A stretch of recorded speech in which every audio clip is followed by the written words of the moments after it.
Hello people, I'm just making another motor driver.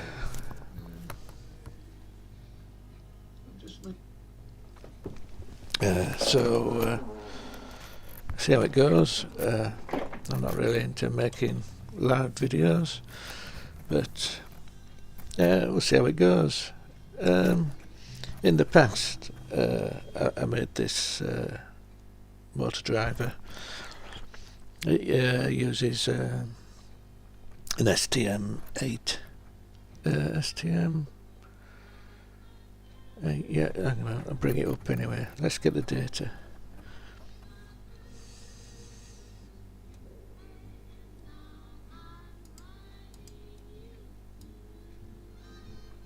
Yeah, it's one of these STM8 103s.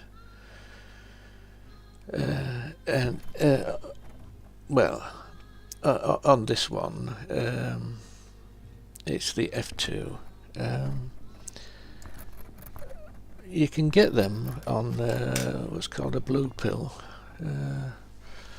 Have a look, see if I've got some. Yeah, let's have a look. I've got some here. Right, so basically this is what they look like.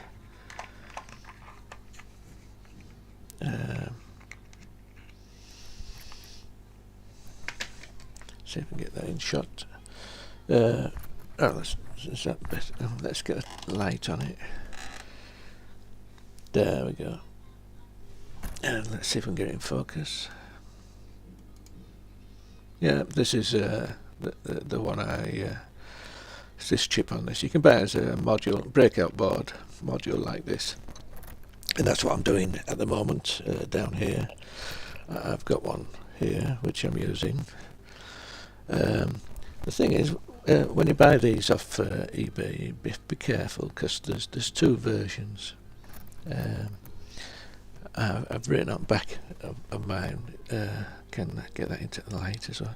See, I've written F3 on there, and I've got some others. Let me just put that back in there. Yeah, so I've got some others like. Oh, let's put it side by side.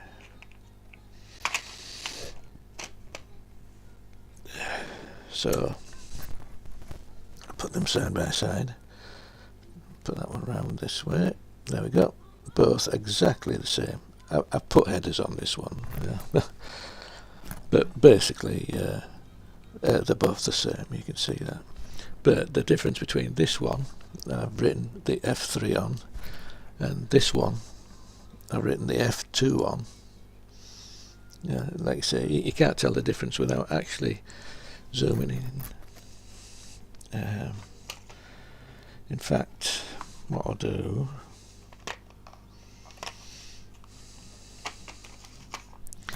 let me just get my microscope.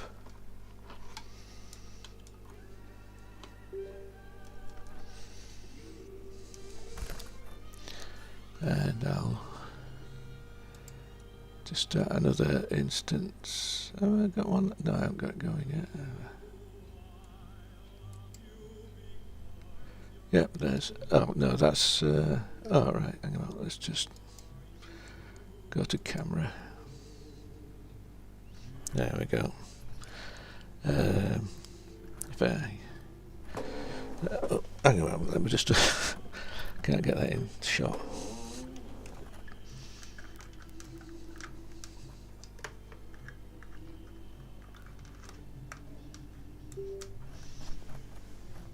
Yeah, just move that out of the way. So we've got this, and I've got my little camera, and we can zoom in. Well, so I'll bring this back. Just make sure we've got camera again. No, wrong one. USB. There we go. USB. And is that the max? That's the max. So what we can do, let me just move that. so we can see that.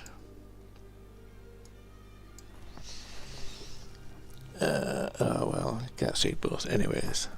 So if we just zoom in, there we go. No point in doing it arm's reach. There we go. You can see that this, it says there 8S103F2. Don't worry about the P6, that doesn't matter, it's that F2 that we're worried about. So that's on that one, and on the other one, let me just get another one of them back out again.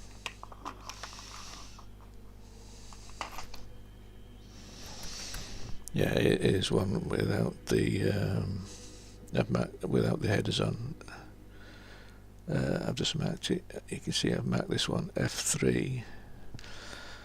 It looks exactly the same as the others, but if we get to our look at the chip, you can see this one says F3 on it. In fact, the laser etching looks far better than the other one did. But anyway, it's the F3 there. So we've got the 8S103 F3. And like I say, forget about the P6.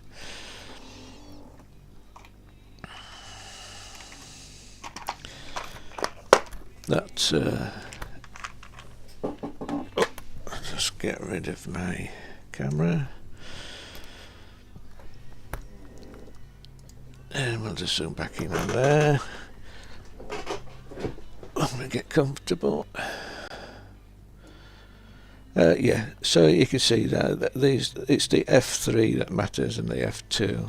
Forget about the K, that's just a 32-pin one. It's a lot bigger chip. But if we look down at our flash memory, you can see that the F2 only has half the memory of the F3. So if you ever buy any of these, just they're called a blue pill, but you know, you can't see the difference on the adverts. And if they haven't written down F3, then you need to ask, because it's the 8K that you want. Well, I still use the others, but you don't have so much memory. And so I don't use Arduino to program these. Well, I don't use Arduino because what I'm doing, you can see there, I've got this other camera. This is me old out of an old laptop. I just stuck a USB onto the wires, and now I lost it, and I just plug it in. It was an old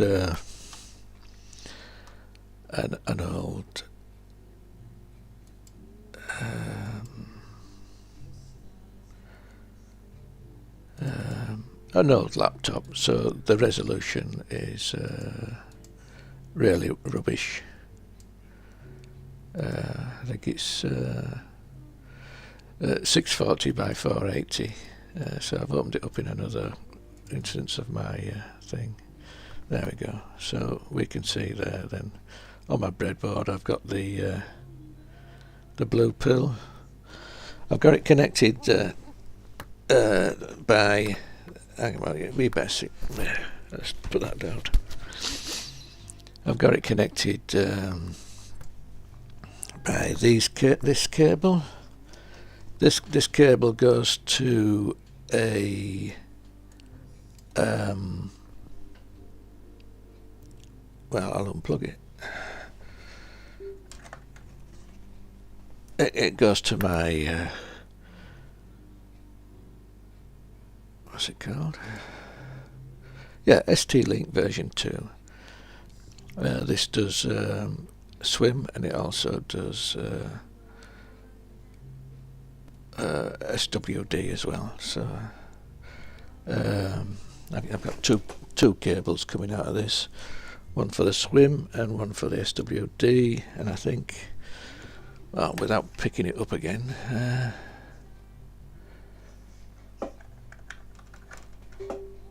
I've forgotten what was on. Hang about that.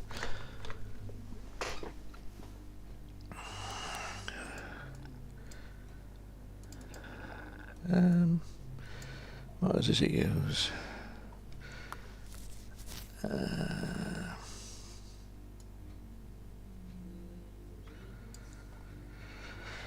It uses one of them. I think it's a swim, I think. But anyways, the reason so I'll go back down to what, where was I? Oh, here we go. Yes, the reason I use this is because we've got I2C. It's actually got I2C embedded on the chip, and we can use it. Why is that frozen up? Oh no. Go live, and my USB goes. Let me just try and fix this. Are we still live? You know,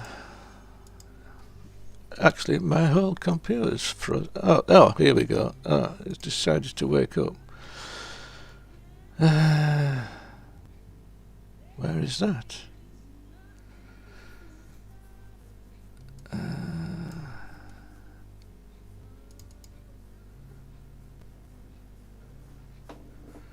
There we go. Don't know what happened there, guys. Yeah, I should get a proper program, shouldn't I? My next step is maybe get some proper software for doing this. Anyways, we're looking at the STM8. So the software I use. Where was I? Sorry, my memory is useless. Oh yes, it was this original this Drver. So I used this original STM8, and what I did is I made a driver, and this controlled one motor, and I just used some MOSFETs. Can we see that? I just used some MOSFETs and made a half-bridge driver for the motor. The reason I did it was because these were cheap, and I wanted to make a right cheap thing. But these, it's them too. They're transistors, and these are MOSFETs. The reason it works really well,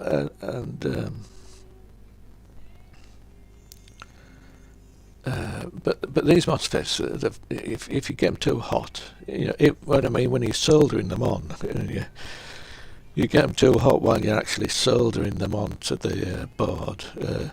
It cooks them really, so you've got to be very careful with the reflow of the solder onto the MOSFETs to make sure that you don't cook the chips. Otherwise, you end up having to put some new ones on. I was hoping to find some ones with like some through-hole versions, but there isn't, and I think that's probably why. Because if you use through-hole, you will definitely tend to put too much heat on them. So what I did was I was making another project with these, using two of these. Oh, door's gone.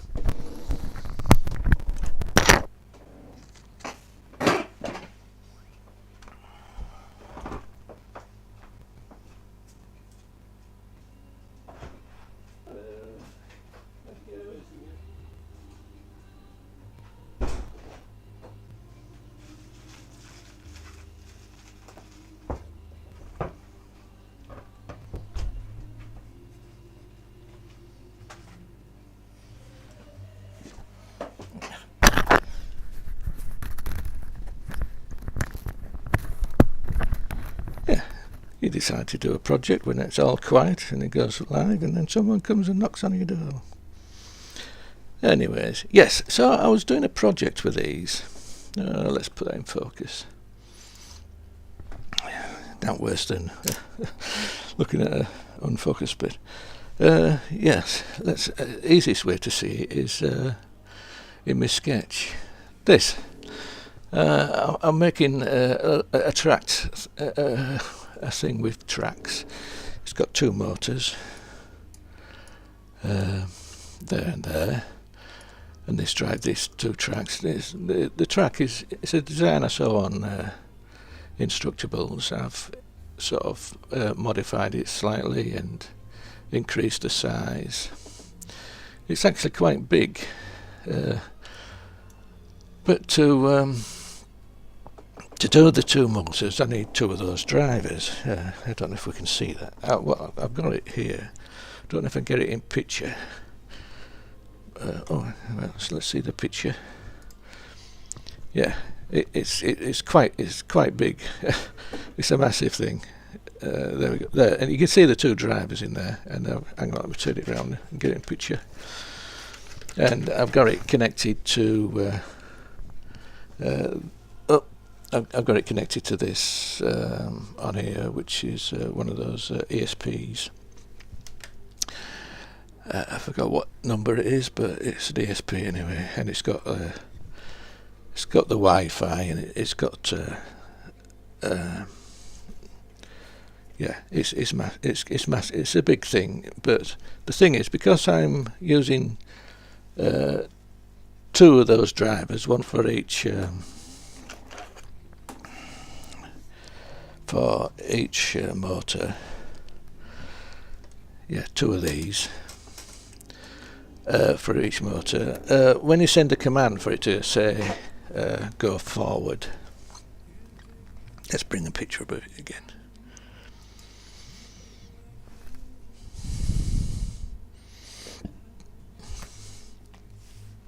When you send it to go forward, you've got the two drivers. And so if you imagine I want this to go forward in a straight line, you send a command to the first one, say go forward, and then you send a command to the other one, go forward. So basically one track starts before the other, and it goes slightly on the piss, basically. It doesn't go in a straight line. So my idea was, this is my prototype. I'm using two drivers here. What am I using? I'm using... See, this is my memory. It's useless. Is that coming out there? No. Yeah. So this is a size, actually... well, you've seen the size of the STM. If I can get this in camera.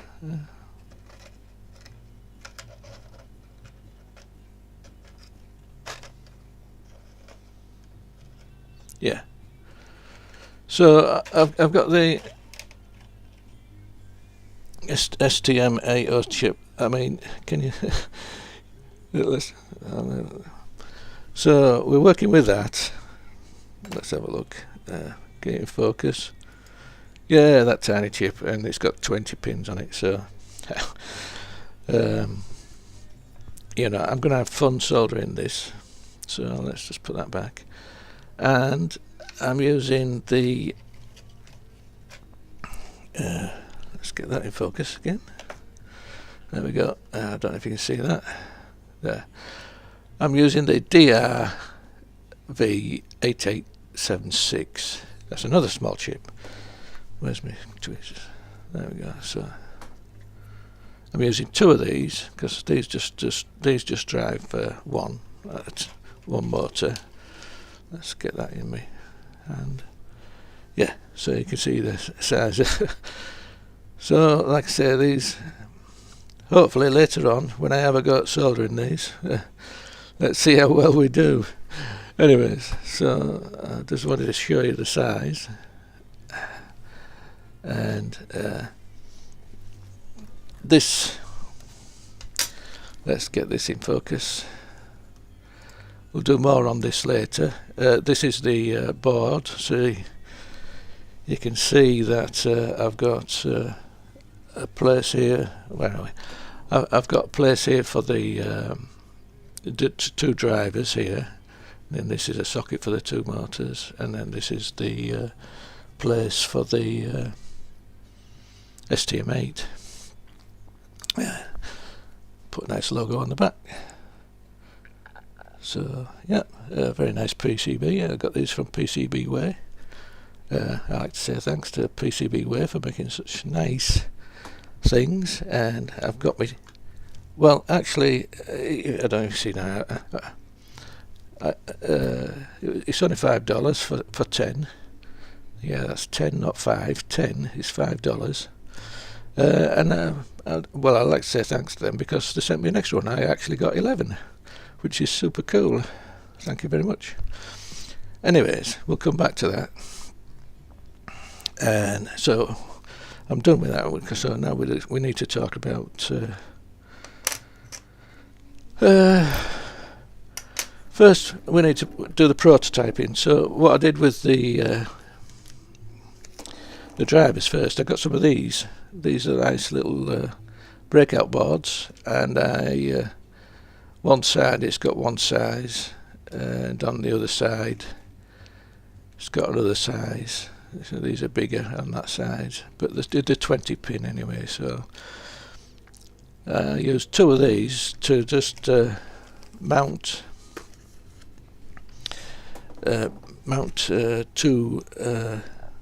Can we see that? See if I can use this again. Now then, which one am I on? There we go. Let's bring that in. There we go. So this is this camera here, and you can see.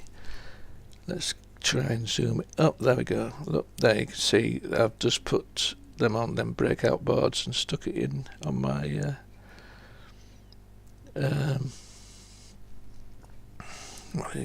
solderless breadboard. There we go. Yeah, names. I can't remember names. Never mind. Right, yeah, so we've got a big mass of spaghetti on top of that, and I've got my two motors. Oh, right, yeah, so I've got two of these motors with encoders on. So these are AB encoders, quadratic encoders, so you can, there's like, you take 4 values for 4 states, and from that you can tell which direction it's going in, how many steps it's moved. And if I just move it there, you can see as it turns. Yeah, I'll use my microscope. Get rid of that one. Have I still got the other one open? Yeah, there we go. So yeah, if I zoom in, and you can see, there we go. On there's how many? I think it says it on here somewhere. Oh, maybe it's under there. I think, well, you'd expect maybe like 360, wouldn't you? But I think it's like 351 or something stupid like that, basically. So it doesn't really equate to degrees, but there's over 300 lines on there anyways. So yeah, get rid of that. And so you can see it's a reddish colour. Is that because it uses infrared lights, LEDs inside there? There's 2, and then there's 2 receivers in there, and that sends a signal down. I've just on the end of these I've just got like a breakout pins wide to the end of the cable, and it just goes into my perf board. Oh, let's get this, see if we can zoom in what I did there like as well. So let's, can I do that? Wrong way. Now then, let's see if we can find it. It's down there somewhere.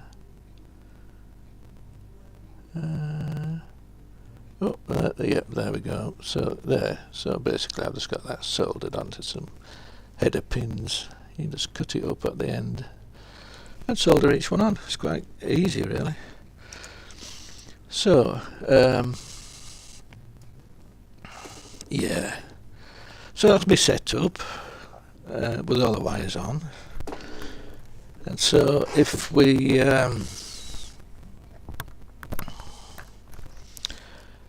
move on to the code now. Well, right, so basically so what I can do now that I'm set up,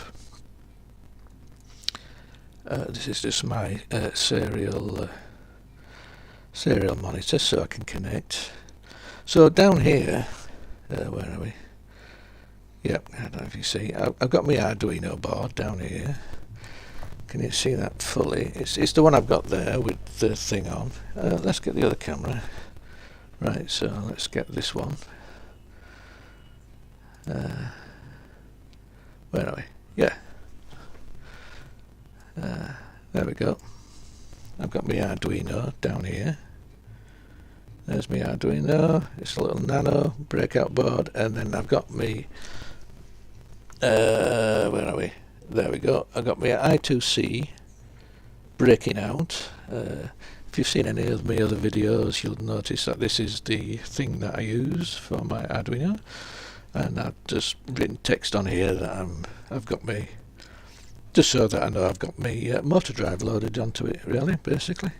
So I've got, let's move that out. Oh yeah, I can still see it, so you can still see my hand down here. So I've got my USB in, which is me where's my mouse? There we go, which is me COM14, and this is what I connect to. So I connect to my Arduino, then so my Arduino talks to my serial monitor, and my serial monitor talks to my Arduino, and that passes the information on to the I2C. Yeah, this I2C wire coming up here, and this comes along. Let's get the big picture. Yeah, so this one comes along, and it's not this one. This is my programmer wire, and this one, if I switch hands, this one here is my I2C coming in, which comes onto my my STM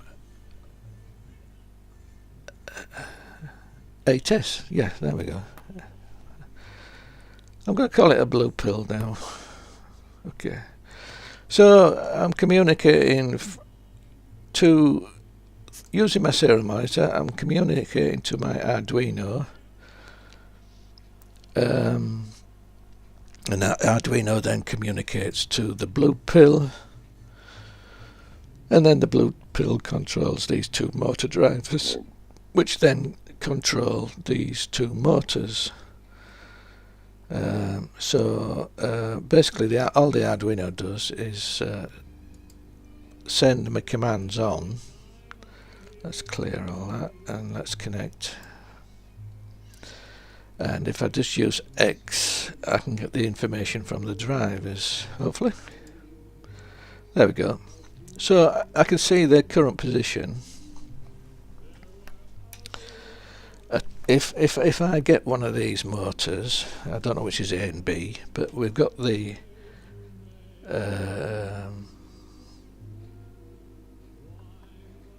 yeah. So we've got position A for one motor and position B for the other motor. So depending on which one this is, I'll move that over there. Depending on which one this is, if I turn this, where are we? Turn that round, you know, you see the encoder moves there, look. So if I turn that round and then we inquire again, we'll inquire again and we'll see which motor it is. So if I just send X again, we can see we've gone to minus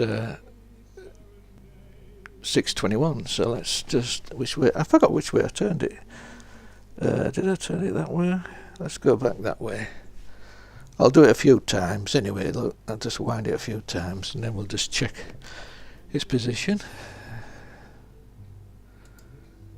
Oh, there we're at. We're at 4,632 now. Now, so we've got our two motors. I'll put that back down there.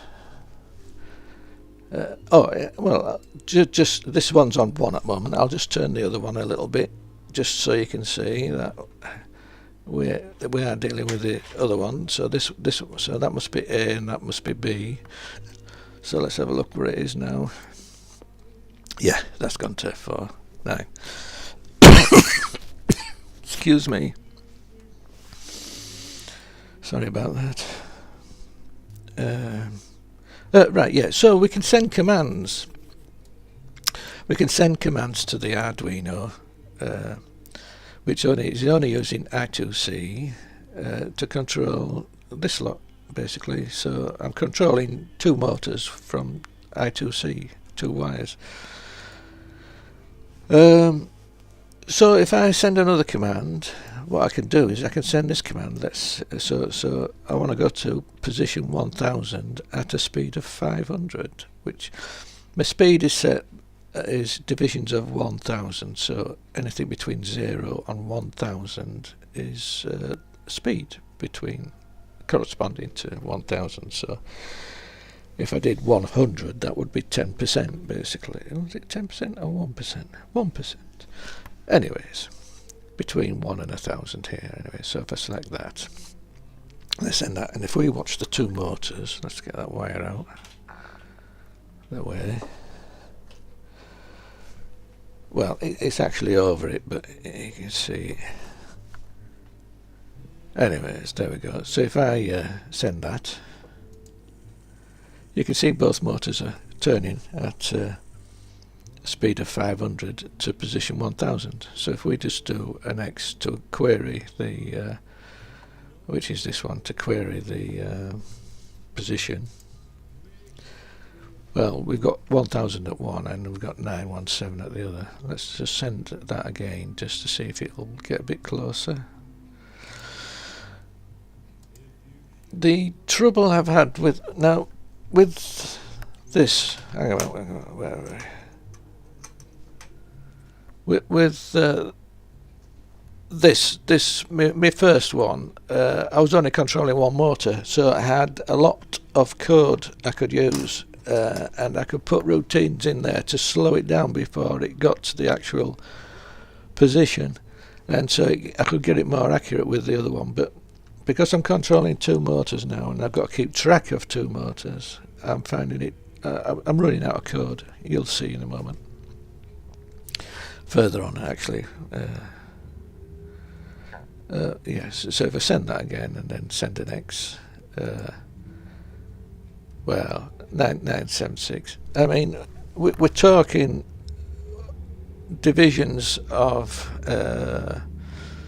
1 rotation of this is like 300 and 300 and some ticks, and so within that distance is, well, it's close enough, I think.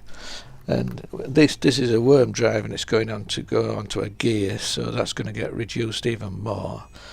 So if we're close enough to the nearest 50, is close enough, really. So what I can do is, if we increase this to 10,000, and I'll put it right up to 1000 speed, full speed, you can see that they'll go faster to that position. There you go. It got there straight away, and we can actually see what position it's at. There we go. So that one's at 10,031. My code also, I can use a 2 here, so I can do a minus figure. So to quickly go, rather than put P minus, well, I can put either P minus 10,000, or if your code only has to save memory space for those programmers that know how to save memory space. What I've done is you can send a command to G2, and what that does, it sends a negative. So if we try that, I think it's that. Oh, we're going at 500 there, so it's going pretty slow. What I'm going to do is delete that and put that up to 1000, send again. You'll see it speed up. There we go. And if we run our X again, then we can see we're at the minus now. So we've got good control. We can also change the address. So we don't have to stick with just one of these drivers. We can change the address, and we can have lots of these drivers on one on one I2C bus. In fact, I think it goes up to between 0 and 126, I think. Anyways,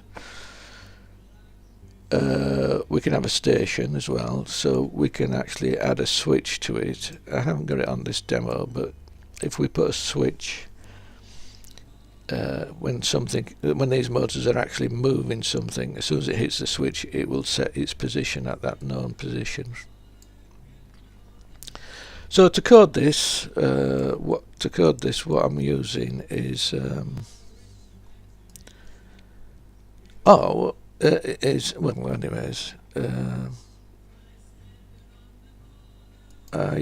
that's the programmer. Yeah, there we go. So to code this, I use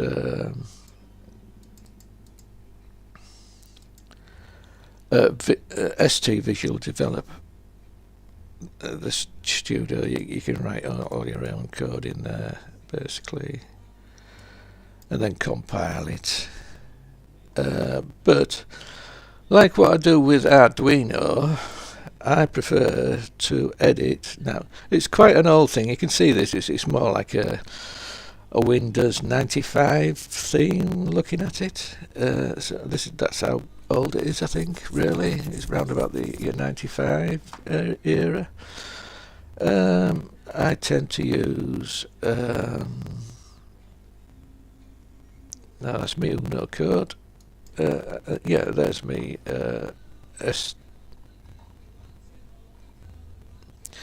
STM8S code there. So basically, we can see here that I've got my commands that I've written here. There's more. I've got F commands, so you can just have it either forward or reverse, and it'll just keep going with the motor. It won't go to a position. And we've got our G commands, where we can actually send it to an absolute position between this value and that value. I'm using 24-bit values, although the compiler only knows 16 and 32-bit values, as most people will know. The compiler doesn't know what a 24-bit value is. I'm using 24-bit values because I am sending the commands as text. I don't know, somebody will understand, but basically when you send commands as text, each text is a byte. It's a value between 0 and 256 or 255, really. And that gets converted. So if I send a value of 1000, I will be sending 4 bytes of text. It'll be a text version of 1 and 3 zeros. I need to convert that into actually integers, and to do that, if I used a 32-bit integer, I'd run out of memory. So basically, although it converts it into a 32-bit integer, I save it as a 24-bit integer once it's converted it, and that way I save a lot of memory. but it still gives me a good number. You know, like I say, it still gives me this this number of bits that I can use. Basically, it's just a memory thing. We've only got, what have we got? Where is it? Yeah, if we look at this, we've only got 8k of memory, but like I say, and I've also got only 640 bytes of EEPROM as well, which I need to save the settings and everything in as well. So those are the limitations. And now I've got to do 2 off of each because I'm doing 2 motors basically. So anyway, that's my code. What I tend to do is write this code here, and then I compile it here. Once it's compiled here, I then upload it here.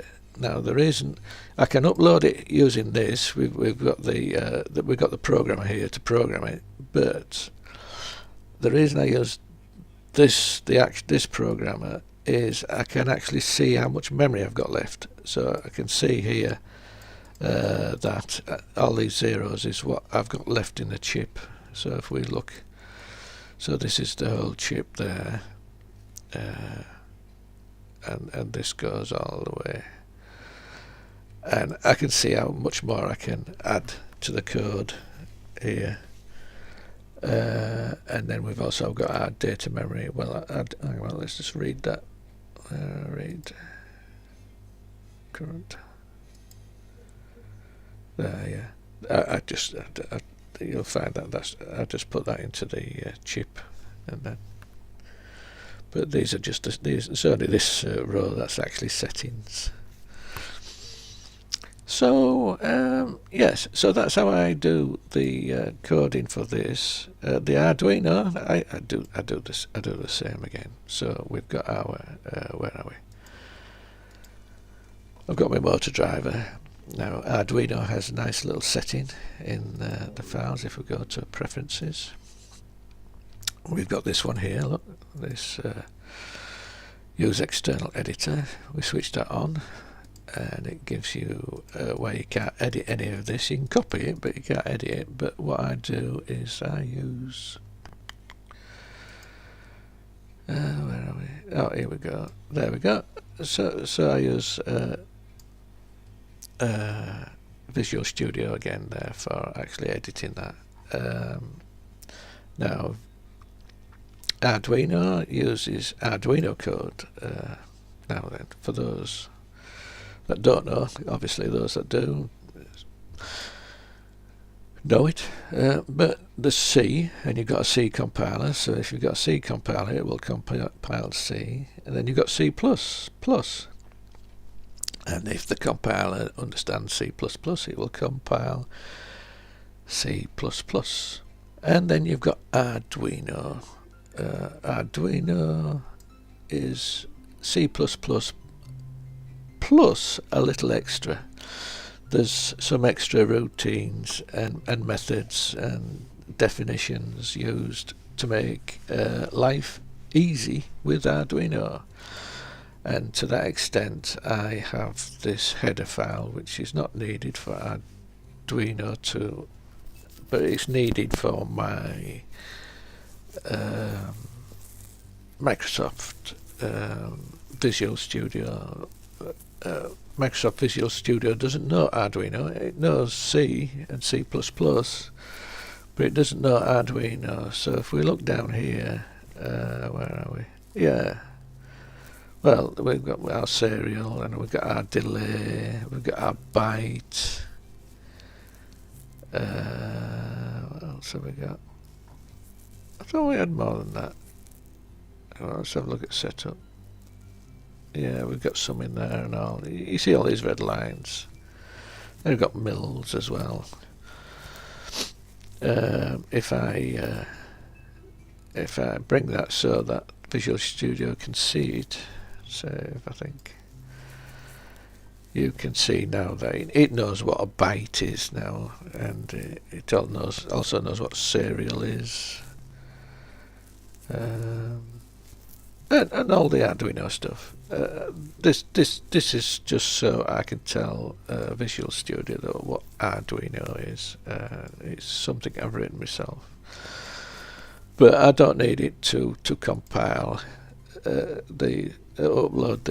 compile and upload using Arduino. Basically, I just edit my code in here, and then I just click upload here, and that's it. It's that simple. I usually leave that out of the way because I've got to move it out of the way when I upload, and so I know that this error here is an Arduino thing. I know this byte here is an Arduino thing, and same goes for serial. I just pull this out when I want to just quickly check that I've not written anything stupid, and then I can check all the red once that's out and what have you. So that it makes it easy because this has got a really good IntelliSense, and it tells you what you're doing. Yeah, so there's my code for the Arduino and everything. So next step, we've used this. I've used my little my serial, and I'm communicating to it. I'm moving the motors okay. Oh yeah, right. So let's talk about the drivers. Just one moment. I'm just doing a video, so yeah, oh, it's alright. Yeah, so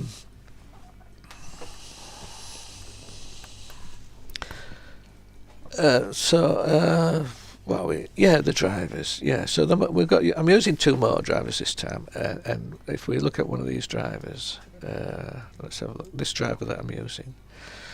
Let's have a look at the main spec.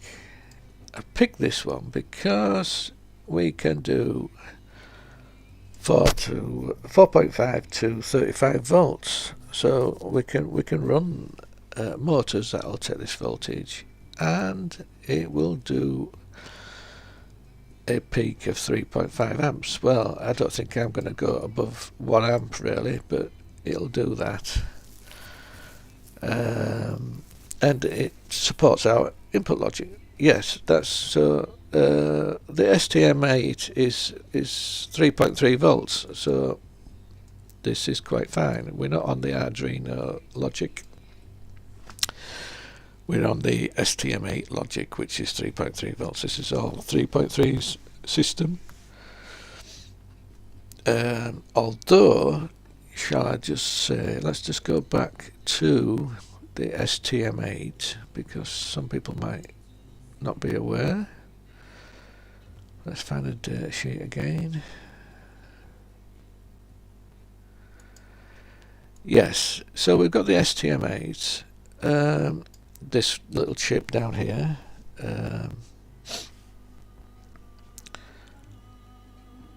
Yes, I'm coming in on the Arduino. Now we all know that Arduino is 5-volt logic.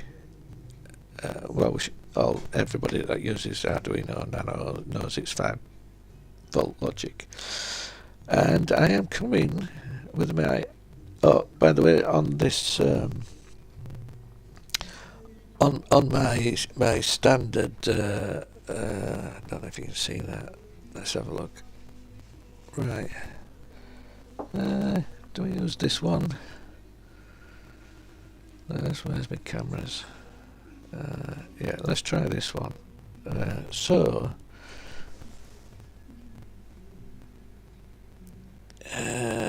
Back a bit. There we go. Right, yeah, so here you can see that I've got a bus. There we go. This is my bus from my I2C, so I can plug loads and loads in. There we go. It's a better picture. Yeah, but behind that board there's 2 resistors which pull the logic high, and then 2 resistors to the VCC of the Arduino, which at this moment in time happens to be 5 volts. So we've got the clock and the data wires pulled high at 5 volts, And what I've done, I can see there, is I've just coming in. My clock and data comes in. My clock and data comes in there, and it goes through 2 resistors in series, so that reduces the current. But the voltage is still 5 volts, and the STM8 is 3.3 volts. So just some information for those that don't know. Let's have a look a bit more at the STM8S, the blue pill. Right, reset. Right, hang on. So let's. I may need some time to find it.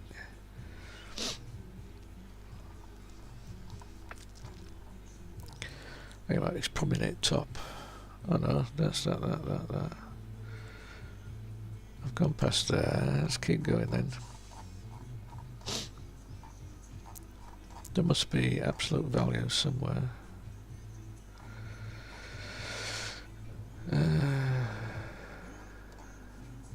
Oh, here we go. Right. So we're not on that one. I don't think we're on that one either. I think it's the next one. But they're all the same anyway. This is it. This one could be this one. No, it isn't that one. Could be this one. Yeah, there's 20 pin. Anyways, so we can look and we can see that. So we got 11 and 12. Is it the 20 pin one? I don't think it is it? I don't know. Whatever it is, they're all the same anyways. So let's go down. Let's try typing I2C.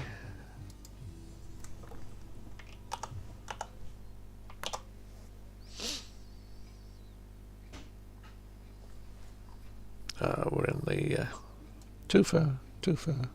Here we go. Right. Well, it's PB5 and PB4 is the one. So if we look at those, and here we go. I think right. You see this T3. We've got that. So this is our. This is what we're looking for, shall I say? So if we keep going, 3 here. Here we go. We got this here. There we go. And the open drain output column T defines a true open drain output of a weak pull-up and a protection diode 2VDD are not implemented. Right, hang on, there's something else there somewhere. I don't know where it is. Forgotten.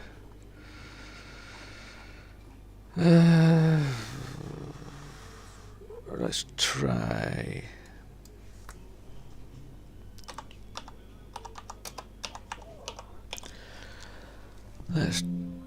Nothing. Right, we've got GPI, so let's try volts. No. Oh, hang on. No, that's remapping. Oh, here we go. Let's see what this says. No. There should be a max and min thing. I don't know where it is. What I'm trying to find is, it says that those 2 pins, the 2 I2C pins, can accept 5 volts. It's here somewhere. Well, it must do, because I am doing anyways, but I just want to show you in the spec.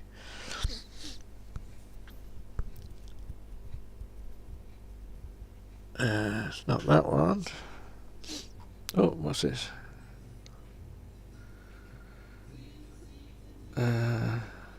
No.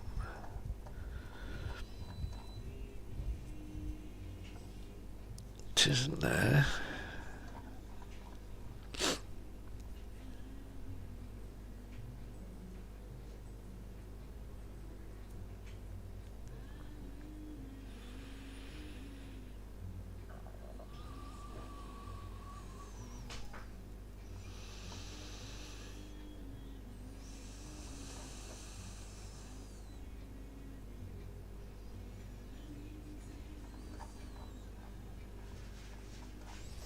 Maybe it's further down where it sort of puts everything together.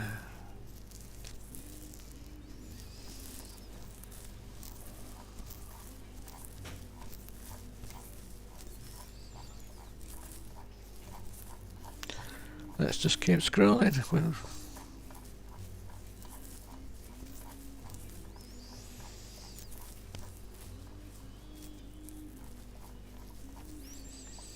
This is all our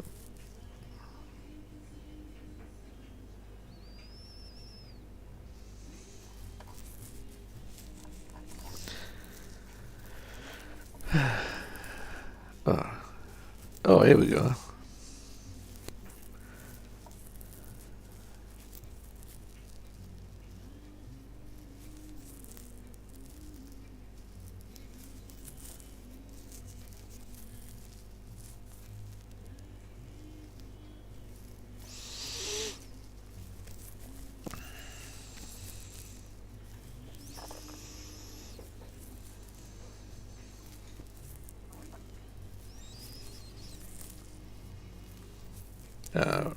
Here we go, I think. Right, supply voltage 3. Well, you can actually run it at 5 volts, but you have a difference between VCC and your input.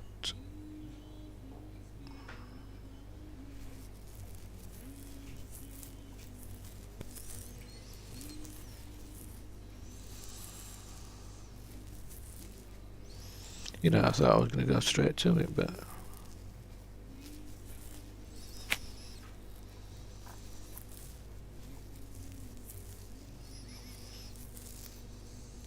I wonder if it were on the other chip.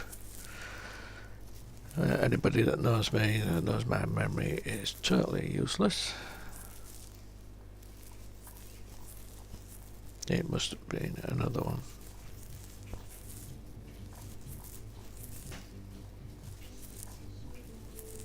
Suffice to say, I can put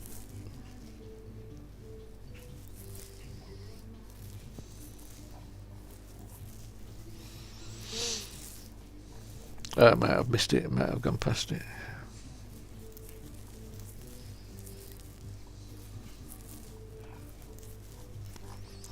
Yeah, I think I've gone past it now. It's all clock sources.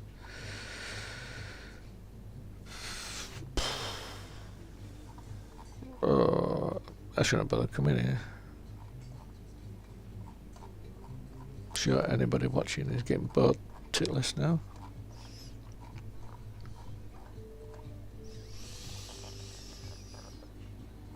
Where are we? I wonder if it's under I2C.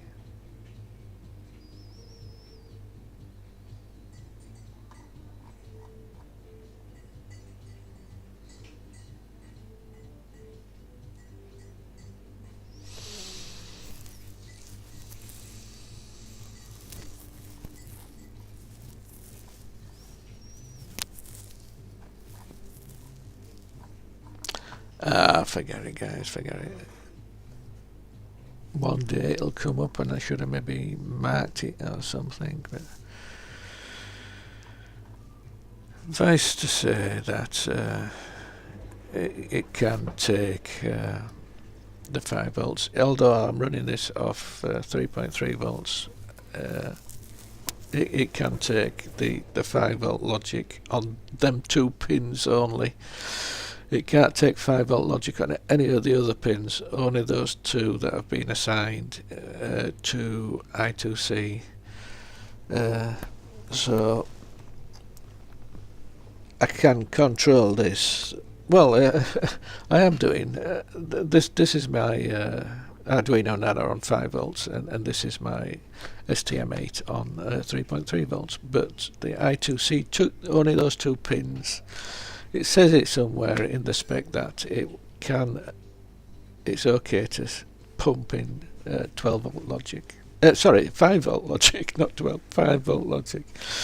So anyways, forget that then. So we're on to the drivers now.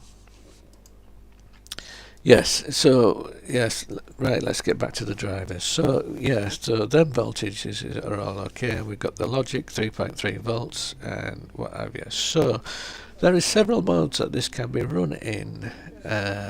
So this is our chip. This is no, that's the 8 pin.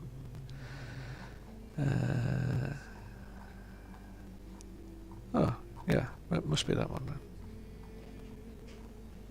Must be this one. It doesn't. The ones that the chips I got didn't have this thermal pad at the back, but I don't know. And frankly, when I did the circuit board, I was just, how you can cram all this stuff into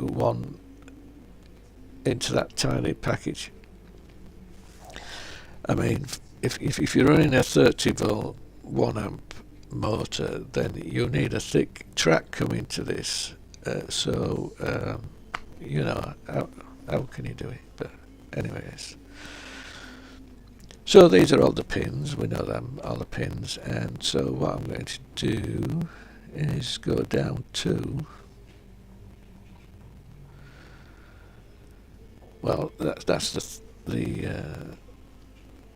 logic of it all. Right, we've got this, which is an out. This actually gives you a current sense. So I've actually added this to my chip. So let's also bring my chip in as well. Like, so what I've only got so many pins, and what I use is the STM8 cube, and so you can. This is very handy.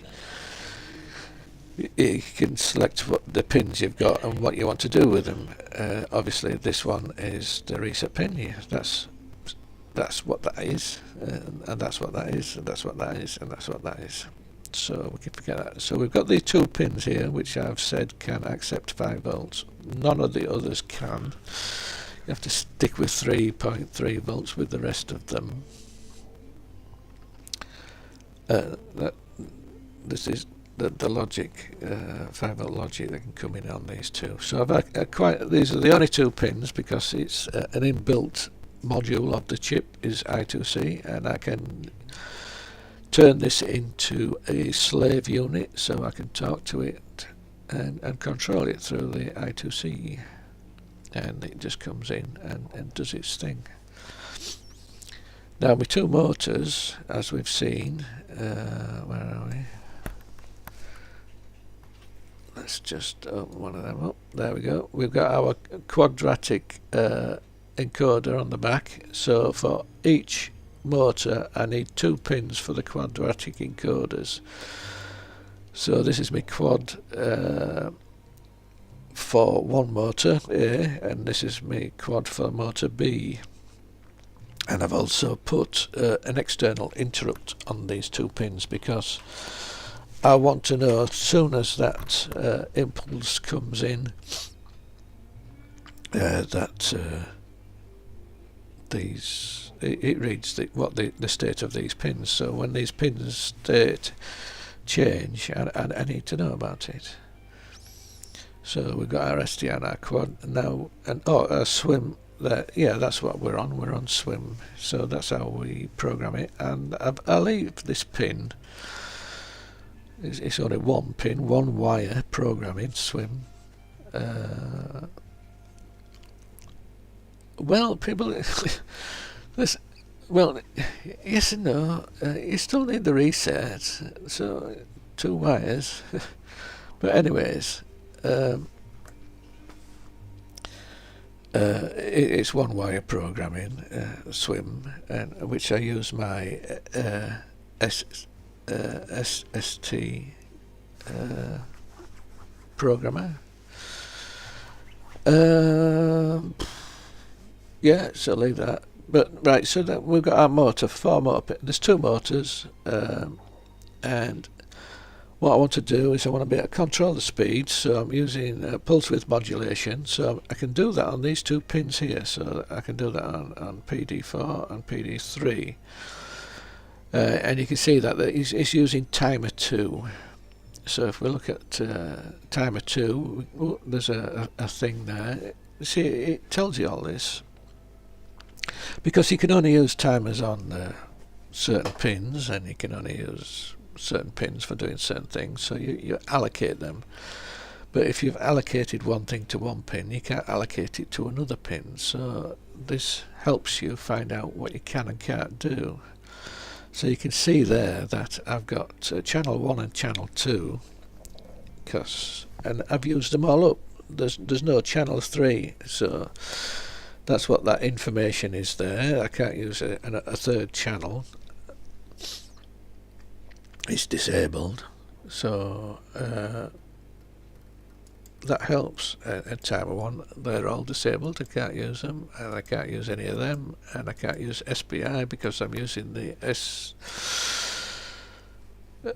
I2C, and this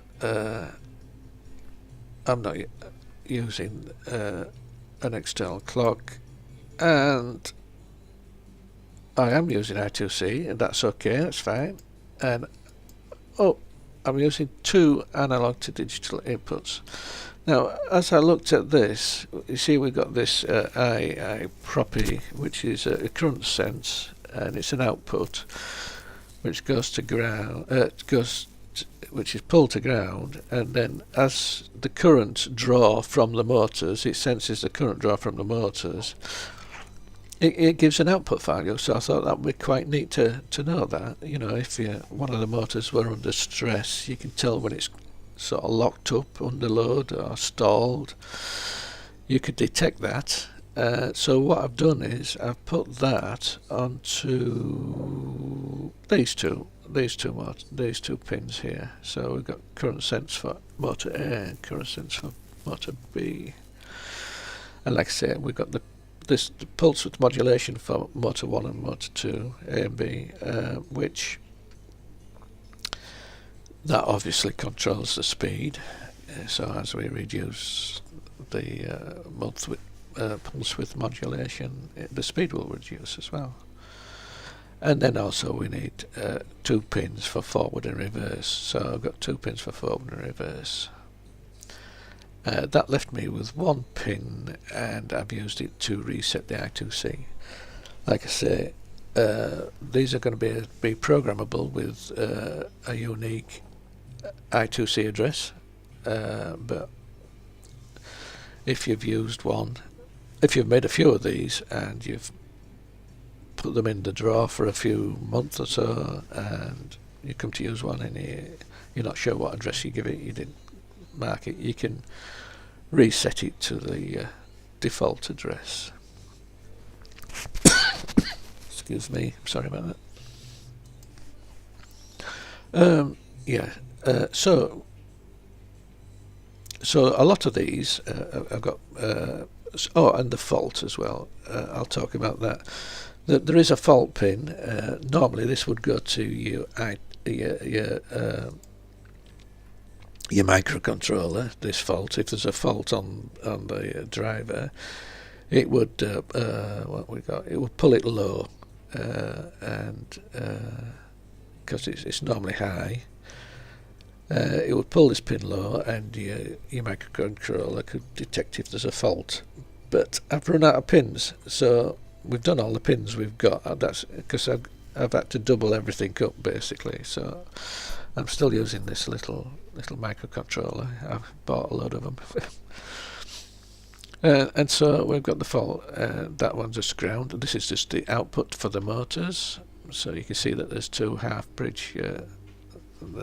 Well, I'd say half bridge drivers here, but there's a lot more in there than I had on my let me have a look. Let's go back to this. Yeah, when I did this, I just had the four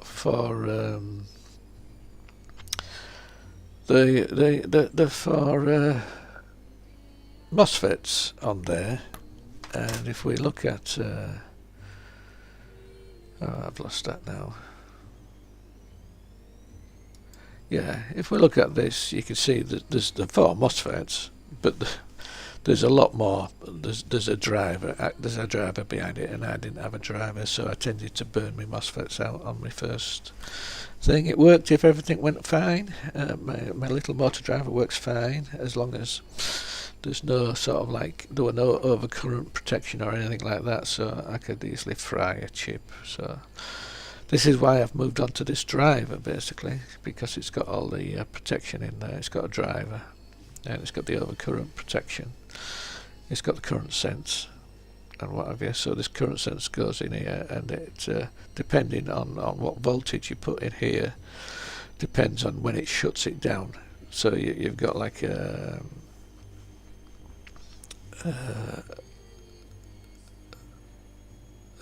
amplifier in here. What is it? Mod amp. My memory is so bad. You've got a comparator here. Basically, it compares 2 voltages. So you've got the voltage coming out from your current sense.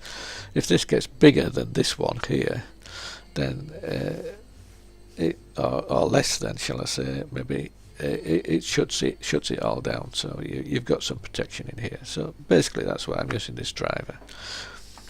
On these pins here, you've got obviously this has to run some sort of logic code. You know, it has to sort of keep checking now and then, so it needs some sort of timer. So you've got a capacitor here, so this will probably be doing some clocking in here, so it sort of runs through some sequence of logic. And then you've got your enable pins and stuff. This is just all your control. And then you've got your voltages in, right? So you've got your motor voltage, which you'll have a nice big capacitor here to ground on your motor voltage. And then you've got your voltage for running all the crap inside there. So basically it's just a capacitor across the two, just to sort of iron out any stuff. This is how it works, simplified. That's how my original driver worked, simplified. I had pins on everything, basically, controlling all that. But anyway, there's 2 modes. So you got the PHEN, which is basically, this mode is what I'm using. And then you got your pulse width modulation mode, which you need more pins for to control this, and I don't have enough pins to do it in this mode. It would be nice, maybe another day. But basically, when you swap direction, you've got you swap around your 2 inputs from negative to positive, and you swap the sort of like your pulse width modulation from one to the other to get your reverse and forward. But with this one, this version, basically we've got our end sleep, which this pin I am just setting on as default, so that's out of the equation. Now our enable, that is what we're going to use to control the speed, so I'm going to put pulse width modulation in on this enable pin, and so this will effectively, so if it's on, the motor's on, if it's off, the motor's off, and if we've got pulse width modulation, it's somewhere in between. And then this one is straightforward. We either set it forward or we set it in reverse, basically, and that's it. So and we've still got brake, so if we put both low, well, if we put this low, it still adds a brake, so we're still going to get some sort of braking to when we're doing the counting on our quadratic encoder, and we stop the motor when it gets to the point where it is. There is going to be some braking there to try and stop it overrunning too far, basically. So that's it. So yeah, so if we just scroll down, we'll find a basic wiring diagram. This is basically what I've done here. So basically what I've done with all this spaghetti here times 2 is what I've done here.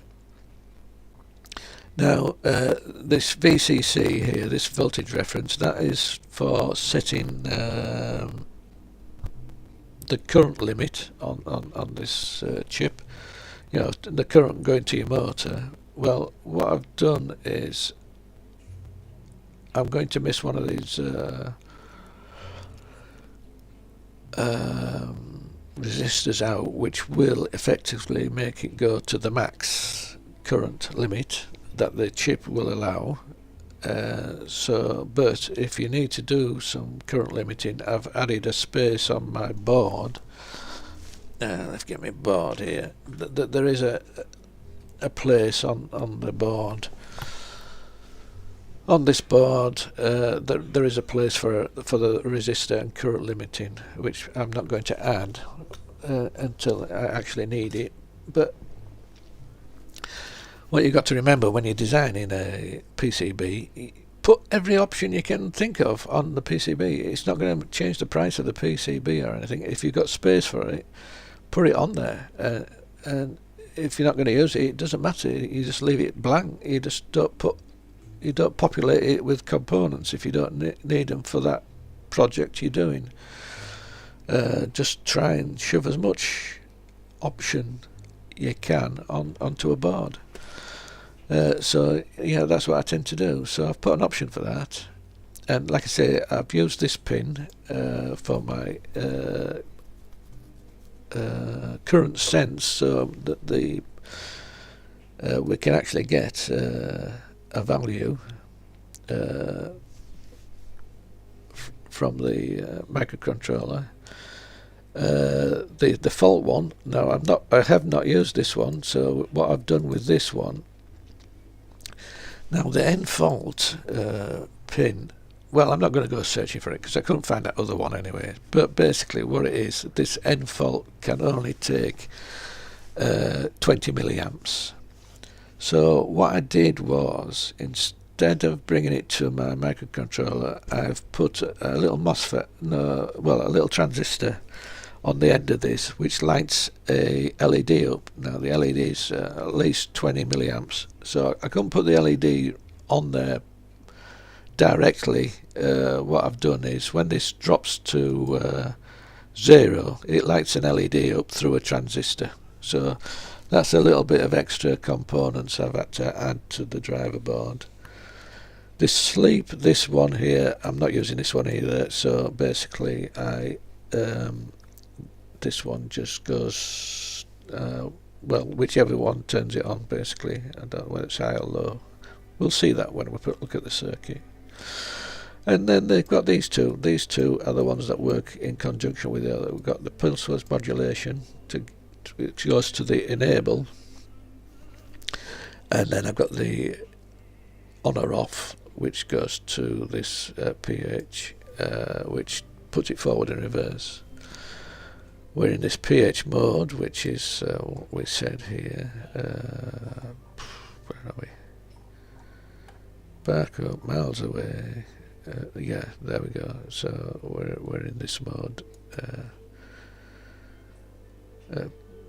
P mode, logic low. There we go. P mode, logic low. That's P mode, logic high. Put it in this mode. So that's what this pin gets back there, which is what this pin does. So we've put it to low, and we got onto ground basically. There's our capacitor for its tick-tock. There's our capacitor for its internal voltage, and this is the capacitors for the motor voltage. And then we've got the output 1 and output 2, and then we got the other ground there basically. So that's that's all the pins sorted. So what's our next step? So yes, that was all about the motor controllers, 2 of them which I've got here. which I've got here and here, which control our motors. We've done our prototyping board. Now what we need to do, sorry my voice is, excuse me a minute, let's see if I can try and reduce the noise a bit.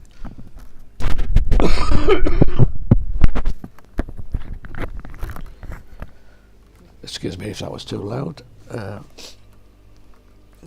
Right, yes, so we made sure everything works. I've done the programming for the Arduino so we can talk to the I2C on the blue pill, and the blue pill then communicates to the two motor drivers, and the two motor drivers move to where we tell it. So we know it's all working so far, so fingers crossed.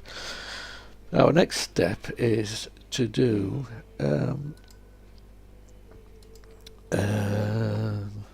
do a circuit diagram of what I've just done there. So basically it's sort of copying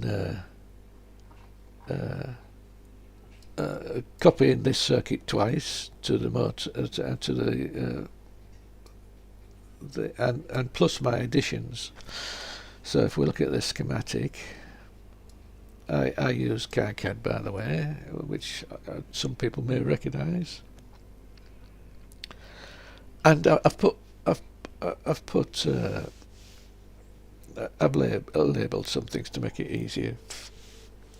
I've put the important bits, like here. You can see that the fault, it's normally pulled high by this 10k resistor, and if there's a fault it will pull it low, and then if it comes through this little limiter, current limiter, it will pull this low, switch this transistor on, which is PNP, and light this little LED up through this little resistor. Excuse me.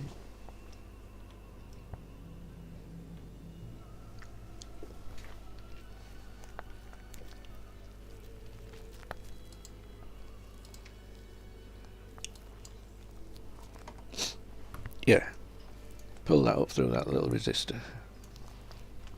This is basically a copy of this, basically. So we've got our two drivers, and to save a lot of wiring, I've just labelled the oh god, my memory. I've given the net for this cable, this wire, a name, and so we can just look at where they go. Well, actually, it's even easier. What we can do is we can see that the our reverse B goes to our forward and reverse B. Let's just stick with A, shall we? So our forward and reverse A. So if we go with A, it goes to A, and then we've got our motors A, PWB comes out and goes to this one. We can also see what I've done is I've also added some LEDs. I like adding LEDs. It makes it look more retro, you know. In the old days we didn't have microcontrollers and displays. It was all LEDs to tell you what's going wrong and what isn't, and what's going right. So that's how I like to do it. So we've got an LED for our pulse width modulation. I've made that a blue one, and then if we're going forward and reverse, I've made it light up a green one, and obviously it repeats there for the other motor. So basically, when we switch to forward or reverse on, our green LED should light up to say whether it's going forward or going reverse. If it's going in reverse, it should be off. If it's going forward, it should be on. And if our pulse width modulation is on, this blue light should get brighter and brighter the faster the motor goes. Well, that's the theory of it anyways. And then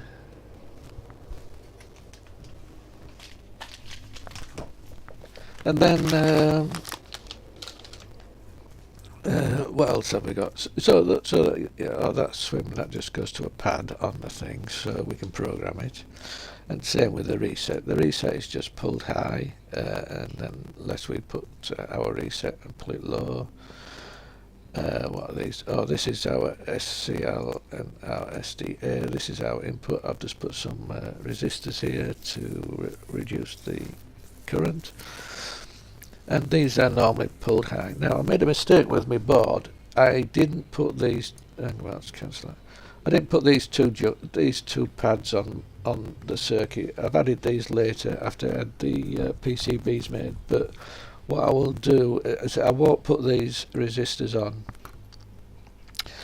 Like I mentioned before, and that's why I wanted to mention it before. Is hang on, let's smooth that like that. My Arduino logic is on 5 volts, and that comes in, and it goes to the 2 pins on the blue pill, which can accept 5 volt logic, but none of it else can. So the other pins can only accept 3.3 volts. So what I'm going to have to do is, when I make this PCB, the ones that I currently have, you see, you can. I'm not going to fit these 2 resistors because if I do, we've got our 5 volts coming in on these 2 SCL and SDA, and what I would normally do is on the board I would put these resistors on, and I would cut these 2 pads so they are separated, so they're not joined. But currently I'm going to leave these resistors off so that we don't have 5 volts coming in on here and to our VCC here, which is 3.3 volts. So you need to be aware when you're using 2 different voltages where that voltage goes.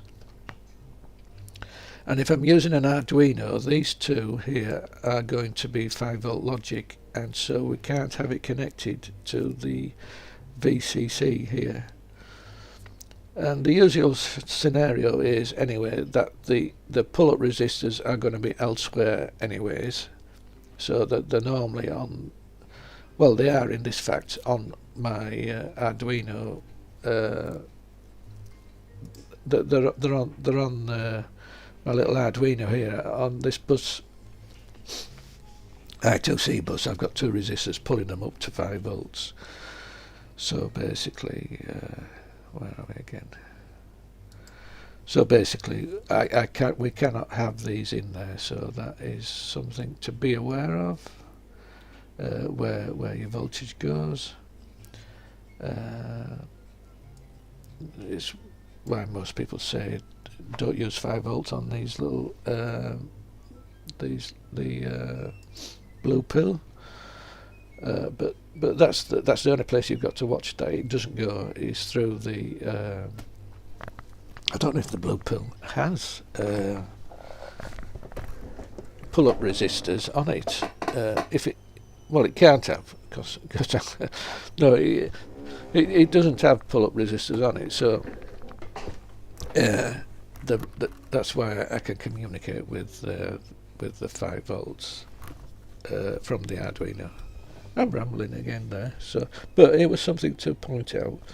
So I need to remember to leave R13 and R14 off.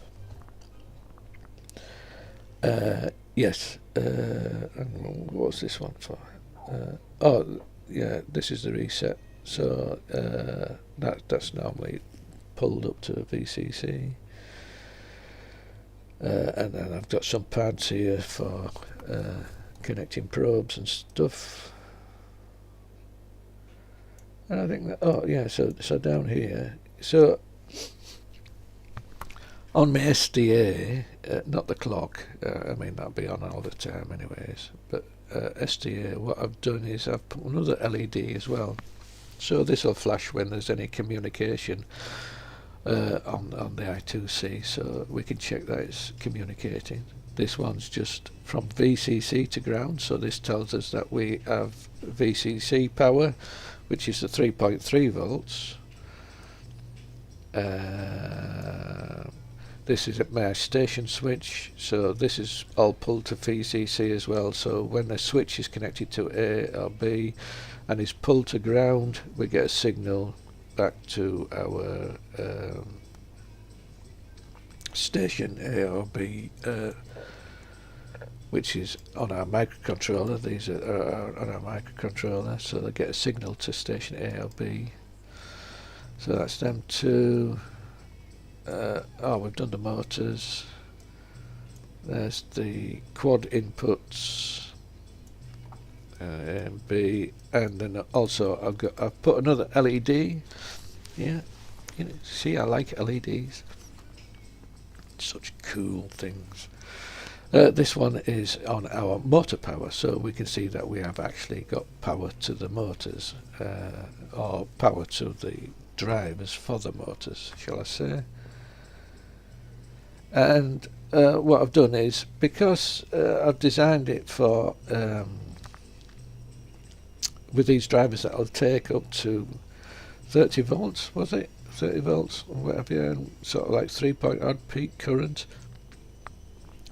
The plug I've used, I've used 2 pins for each for each input for the motor power. So the motor comes in on 2 pins, so you can have 2 wires coming in here. If you've just got a low current motor, you can just use, say, the 2 middle pins and just use some light wire. But if you want to beef it up the current for the current that you're going to draw, you can use 2 pins for each input, really, for the ground and for the motor. What I've done also is I've put some pads on it. You see, I've put some pads for the motor power. I'll show you that when I come to look at the PCB, but I did the same for the I've put some pads for the VCC as well, so I've put some 2 pads here as well. If you want to, you can either solder rather than use this plug, you can solder the wires direct for the power, or you can I can use these pads for capacitors. So let's have a look at the PCB.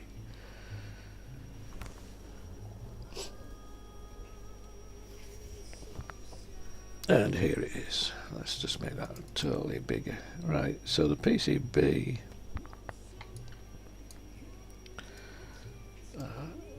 well, basically, what is it to show about the PCB? Nothing really.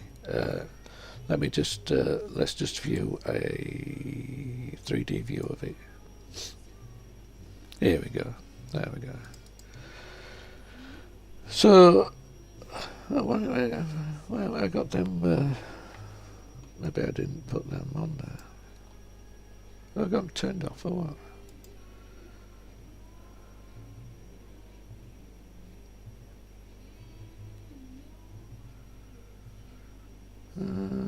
What's this?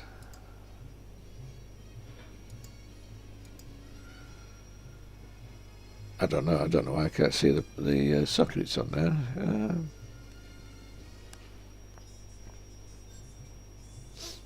Maybe I didn't add them. I know I've downloaded them. But anyways, yeah, so on the back I've put these 2 big pads here, like so basically that's our VCC in, and our S comes in with our SCL and SDA. So these two plugs, basically these 2 plugs here, are both the same, and they're just connected in parallel, basically. So you can have your I2C coming in here, and you can have your I2C coming out to the next one. At the top here, basically, I've got my station, so you can have your 2 switches connected to this plug, and then you've got your 2 motors, A and B, so you've got them on them 2 plugs, which is your out, and then you've got your quads coming in, and then you've got your motor power coming in here on these, so you can use 2 or 1 pin for each thing. And you can see that they're linked together, them 2 pins. But the idea of these pads is, if you're using a really big motor, you might want to stick a really big capacitor on, you know, one of those with leads on, you know, those electrolytic massive things, so you can just solder the legs of the capacitor straight to these pins, and you can do the same here for the VCC, you know, the power for the microcontroller coming in here. You can, I just added them extra. I mean, there's plenty of capacitors, and I put some, stay around, I put some nice big capacitors here for the motors. If you're just using a small motor like the ones I'm using, they're just using little low current, low voltage motors. I think they run about 24 volts. These two capacitors will do really, and it's also got these here as well. And then, these are what I've added for the I2C, which is the pull-ups for the I2C. I've added these now, but they aren't on my original board. If we have a look. Yeah, where are we? I don't know if you can I've got that upside down. And get into some light. Oh, there we go. Yeah, I don't have them. Let's try and get focus.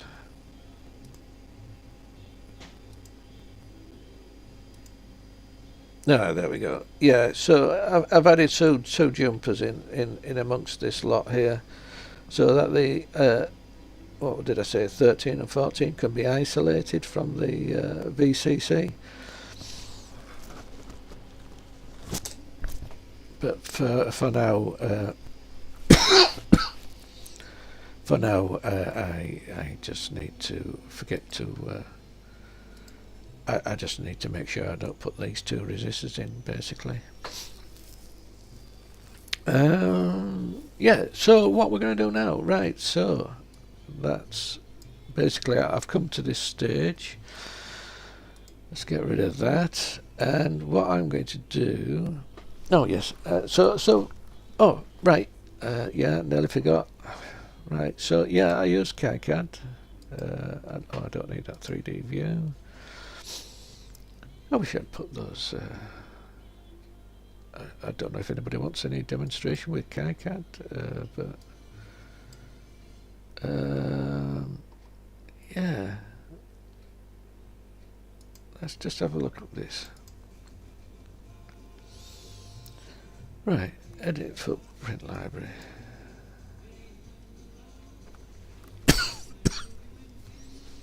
Sorry about the coughing. I hope it don't come through too loud. Right, so that's my plug. 3D model. Oh, right, I haven't got one. Right. I'm sure I did this. Maybe I just didn't add it. Let's find out, shall we? So in my 3D packages, what have we got here? What is this? It's a JST-PH. I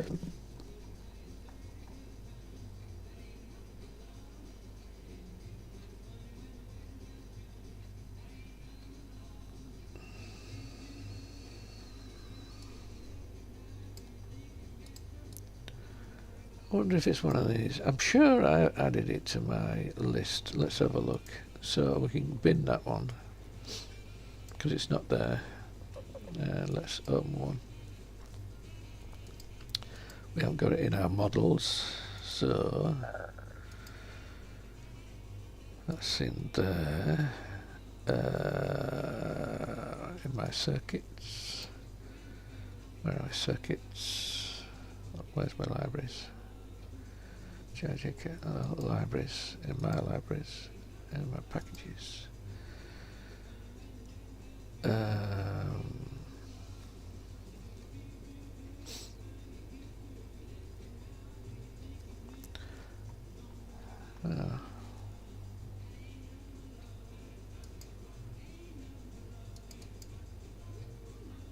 it's not that.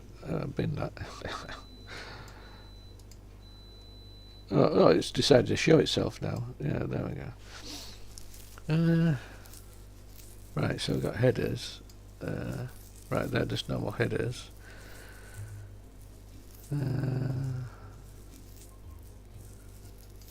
What is that? Oh, that's one of them things. Pin headers again.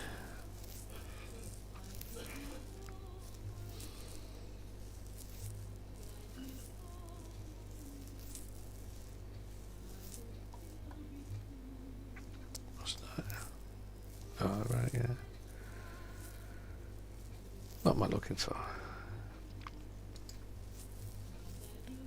It's not them pin headers, I'm sure it is.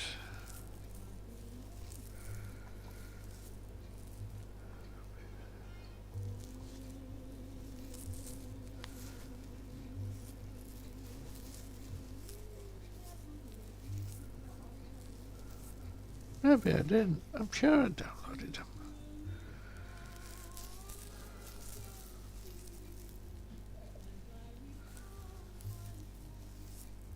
They're all 2.5.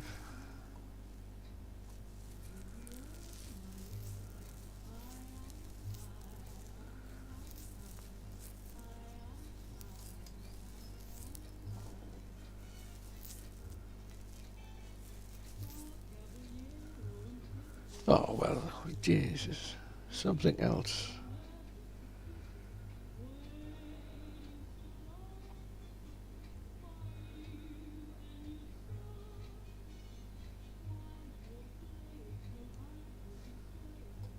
I'm sure I've done it.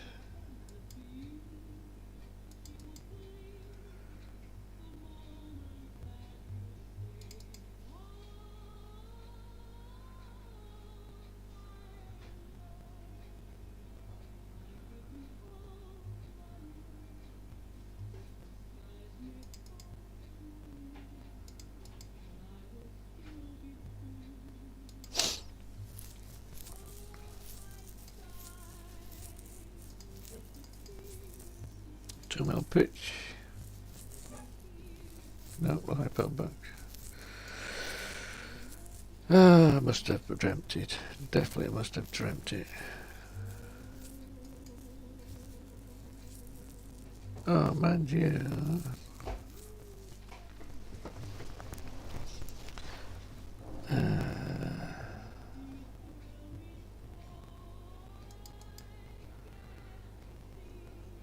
Oh, it could be one of these.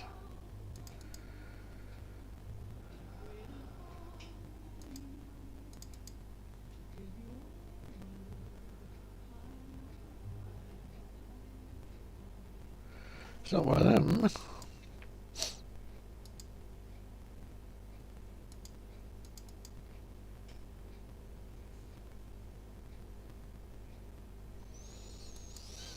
It's not that.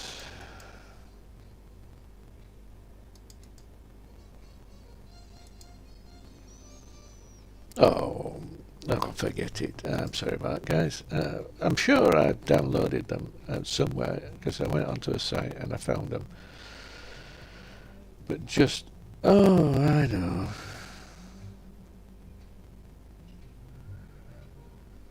I know.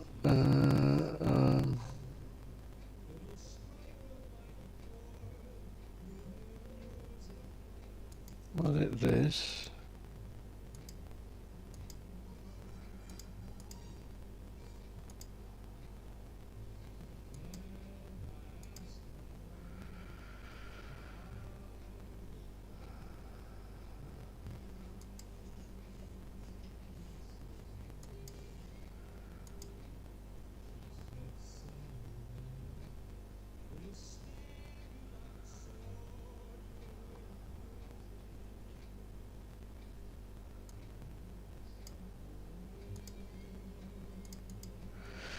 No, right, okay, forget that. Alright, so anyways, let's move on, shall we? Right, so what we need to do is to get that onto my PCB. Oh, yeah, right, before I got sidetracked, yes, so this nice little plug-in here,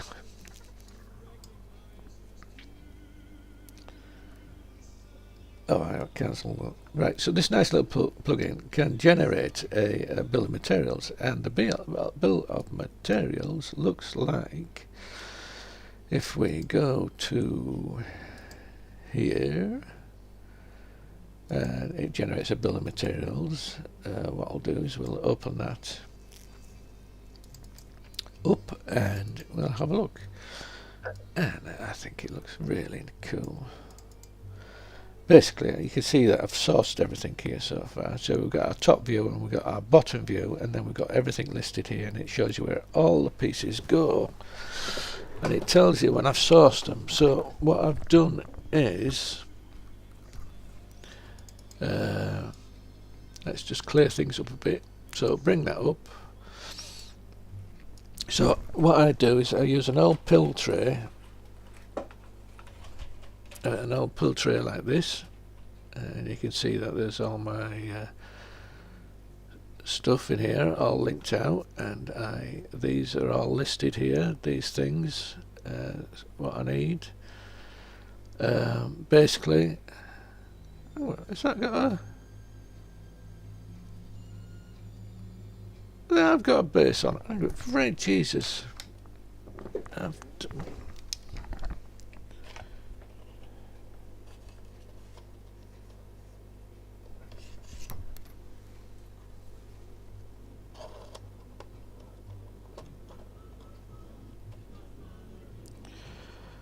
Oh well, I didn't see that. It has got the heatsink on the bottom. Shit, well that's really screwed things up for me, hasn't it? Because I didn't put that heatsink on the PCB. Looks like there's going to have to be a version 2. Oh well, never mind. So there's going to be well, there wants to be a version 2 with the new yeah.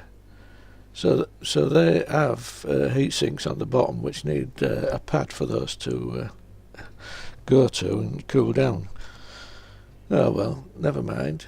What I might have to do is just maybe on the 3rd version I might put some like wires on it. What I have to do is I didn't see them. Obviously, I didn't see them. Where's my... yeah, so in here, where I needed some space for these cables, what I'll have to do is put a little pad inside here for that heatsink to go. I wonder if it's ground. Maybe we could stick that pad for that ground there, basically, and we could just move this stuff to one side. Yeah. Well, I've got this nice big ground wire going to here. Same on the other one. What? Damn. Where's it gone? Yeah, same on this other one. So yeah, I just need to move these. Right, I need to do that adjustment for the next version. Well, anyways, first thing we've got to do is see if it's only a prototype, basically. Like I say, for these, this is my first prototype, my version 1. Let's have a look. There we go. It says version 1. So I'm going to have to do a version 2, and like I say, it's PCB way. These do these very nice ones, and they only cost $5. And I'm not getting paid for advertising on this PCB way, but basically they give me an extra one anyway, so let's give them something free. But yeah, get them done from PCB way. Go for it. Anyway, that's our next step, isn't it? Really, is see if we can put all this into that. Like I say, I put everything in there. That's my bill of materials. Anyway, there we go. Yeah, that's my bill of materials. So basically what I can do is, as I'm choosing them, I turn them on and off. So basically they were all turned off like there. So as I put them into my pillbox, into my pillbox here, I tick them off and they're all ticked. So it's so cool. And so now, and this will be when I start to add them. So when I start to add them, what I can do is we go to settings up here, basically. So now that I have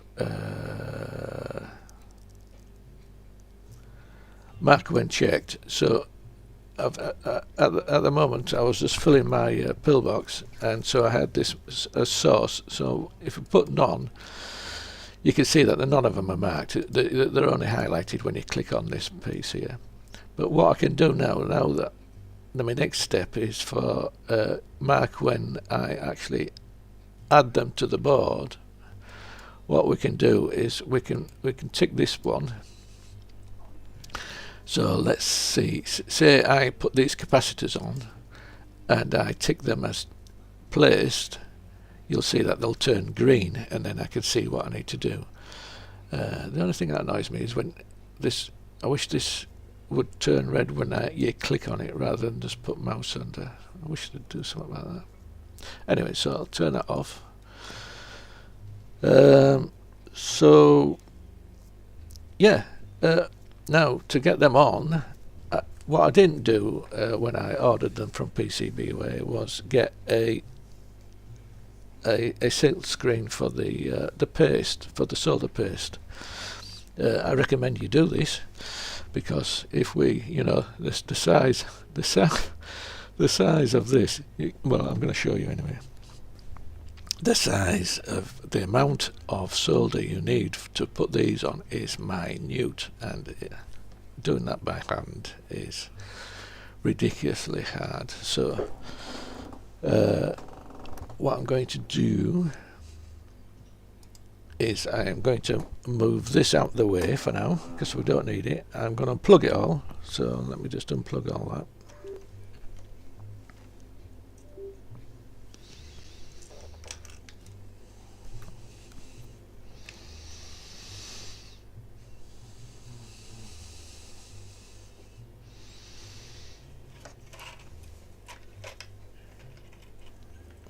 Just pop that motor on top. Pop that motor on top. Get that all untangled. And what I can do is I can move that. Right, so actually I don't need it plugged into my I2C on the Nano anymore, so that's that cable. And I don't need this one plugged in either, so I can unplug that. That's my programming cable. That leaves that, and I can move all that out of the way. I'm just going to stick it somewhere very unstable, top of all my junk, which will probably fall over and join us shortly.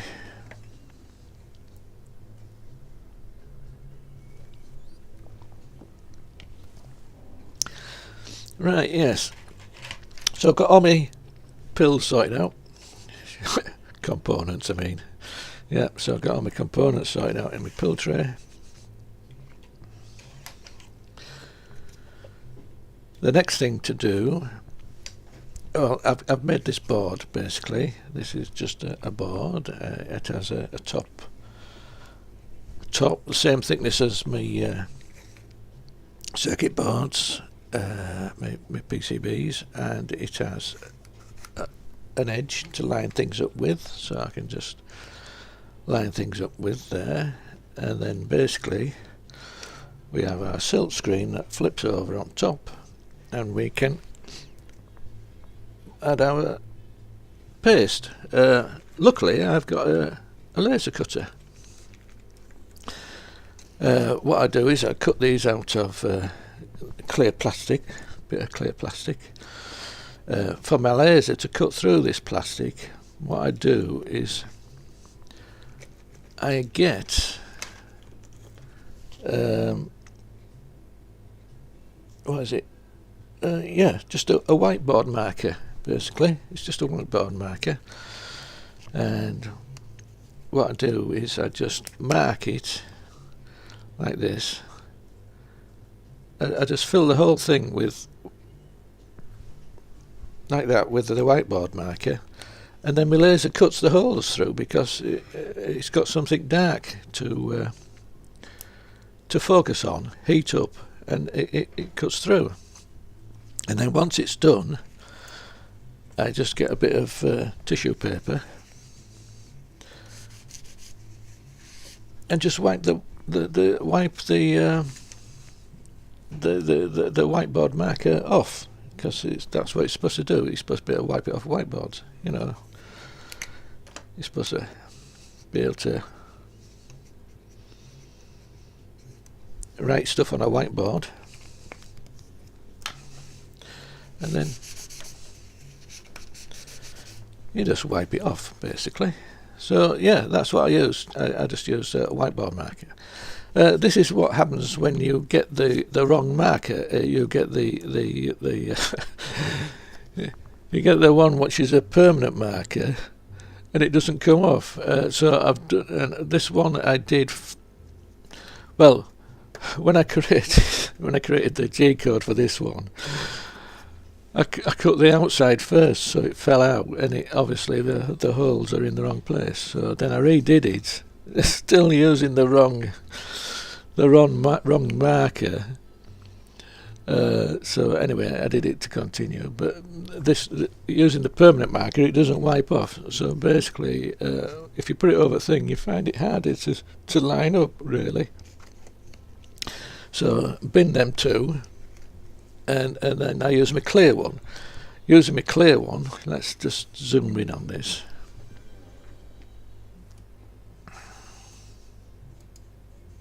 There we go. Using my clear one, you can see what's underneath, and you can line it up a lot easier. So I do prefer the clear ones, and since I have a laser, I can cut them out myself. Although saying that, I'm sure the stainless steel ones that PCBWay do are a lot better because they're made out of stainless steel and they cut them better. And if you imagine trying to, let's see if we can zoom in, you see these little holes here, can you see how tiny they are? They're so tiny, and I don't know if my laser has put a nice clear hole up. So when I lift this up, once I do this, put all the paste on, and I lift this up, I just hope that, well, I hope the paste stays on the board. We'll find out, because obviously the video will come to a close if it doesn't work, basically. Let's find out, shall we? There we go. Let's try and get some light on. Let's try and get to there. That's better. Try and get it to focus a little. Get that light out that way. There. So basically, I've got my stencil lined up, and basically it just folds up with that bit of tape, and when it drops down it's in the right place. So we just make sure the board's in the right place. What I like to do, you've got this like blue tack. Well, there was some called blue tack and some other and what have you, but I don't want that to move, so I'm just going to stick that right in this corner, below it of course, but basically it stops it from moving, and this layer's still on top because I want it correct. For my scraper, I'm just going to use this little it's my cleaner for my laser basically, but it should be able to just go over the top there I should be able to place my paste over it. Oh god, I didn't take that up. So let's scoop some of this out. Don't think I'll need much. We'll find out.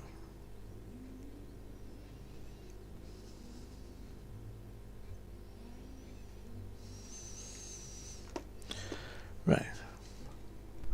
Hopefully you can see what I'm doing, but I'm going to stick my head away, and I'm going to try and spread all that around.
Let's get really generous with it.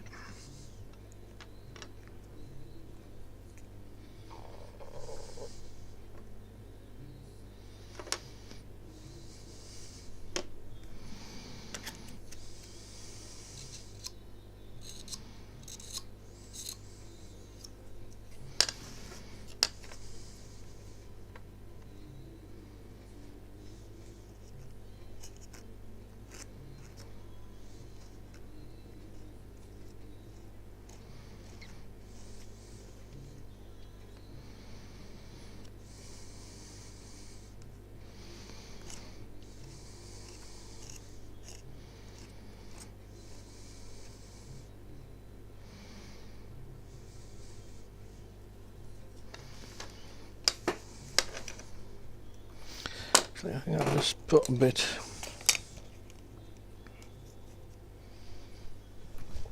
just to support it. Should have made that a bit longer down there, I think.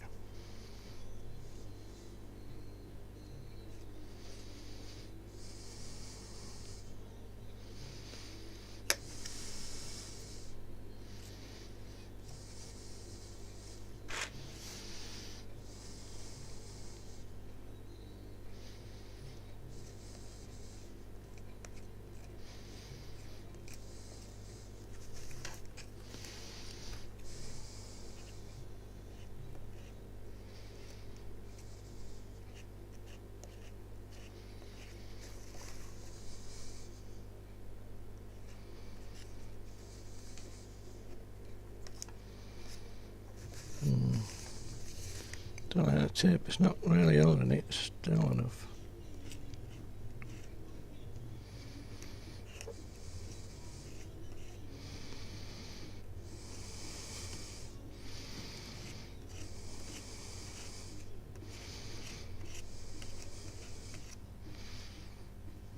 No idea if I've got enough in these little tiny ones.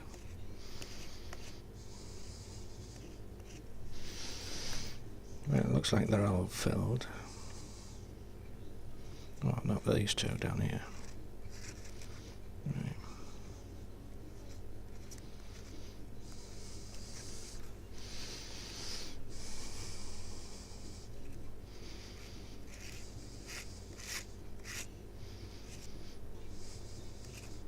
Now it does. Right, scrape all the excess off.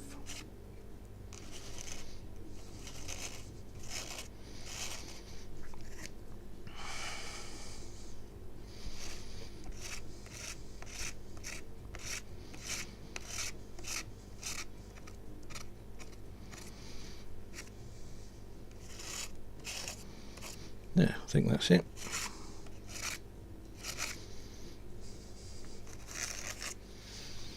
Yeah, we seem to have pushed some through there, so God knows what that's going to come out like. I think I've really done a really bad job of that. Never mind, we'll soon find out when I populate it.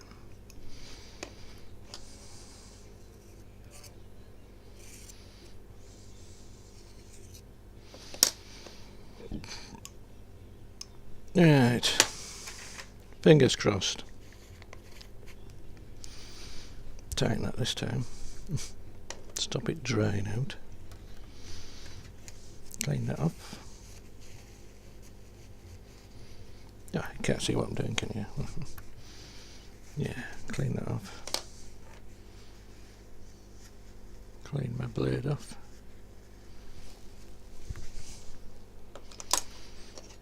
My overcrowded workbench. It's only tiny. Oh well. Oh, I'm going to clean that off as well.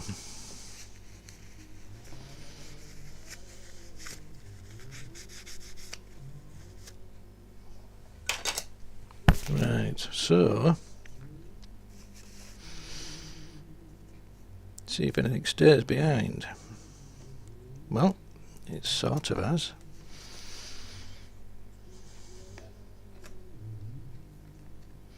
Get rid of that. Well, I suppose you want a closer look at my really crap job. So let's try and get some sort of light on it.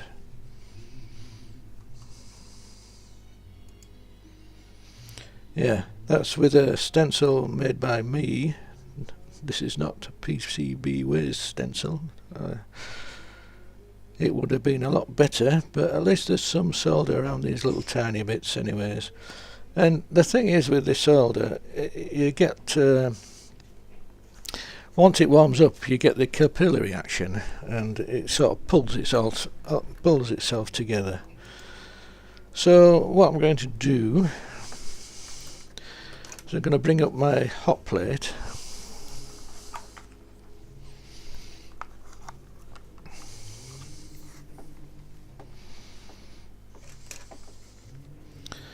Just move this gently. Let's just put it over there. Right, so I got my hot plate,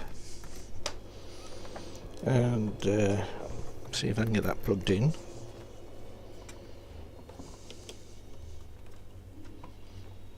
Without plugging any other wires in.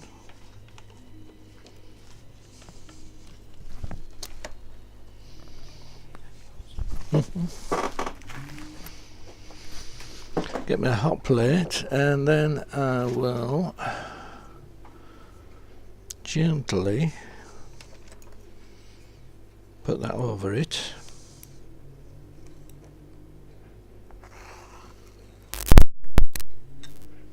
There we go. So I'm done with my little stencil board. Next step is to go through. Yeah, you can see all them, can't you? So what we need to do now is populate it, basically.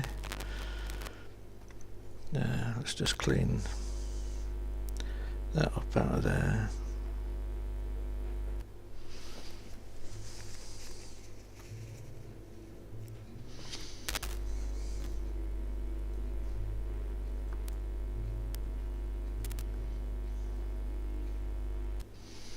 It's just going to melt down onto the, well, it doesn't matter.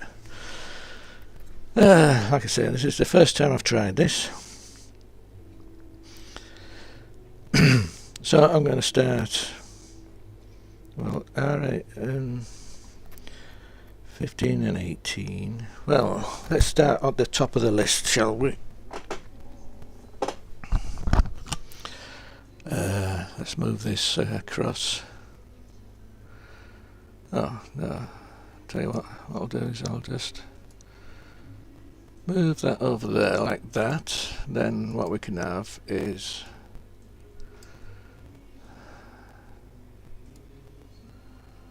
this over here like so. Yeah, that doesn't look too bad, does it? Let's get that a bit bigger. And let's move that across a bit. No, we can have that that way. Zoom out on that one. There we go, that doesn't look too bad, does it? So let's just start at the top. Right, we've got C1 and C2. These are 805s, because, oh no, they're the 22. There's only them that are 22 nanofarads. So let's get that C1 and C2 in place, which is these two. So I'll just pick them up. Put them there to start with. That's them. And they want to go. Get it the right way around. Oh, yeah, I've got it upside down. So let's turn that around.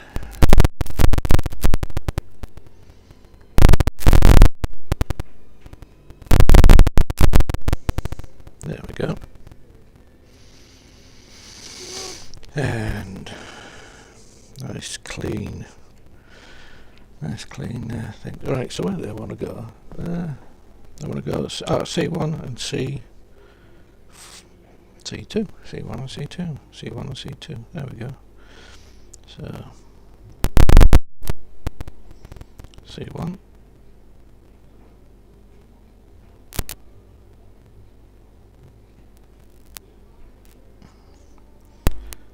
C2.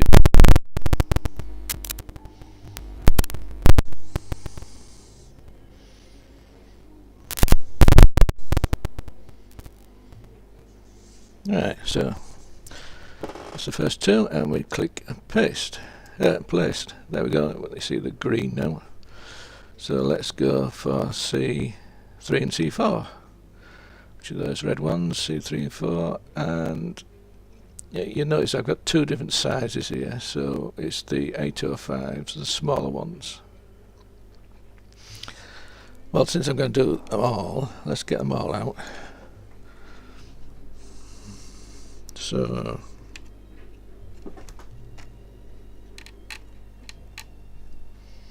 one, two, three, four. There we go.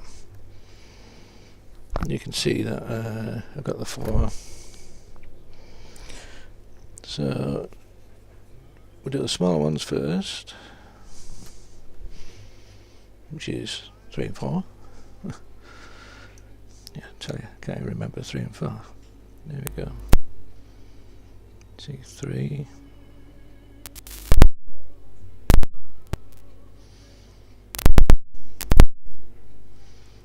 And C4. That mess. I wonder if I could zoom in a bit here. You don't need to see all this, right? You've seen it, so you know where I store all my stuff. So what I'll try and do is I'll try and zoom into this area.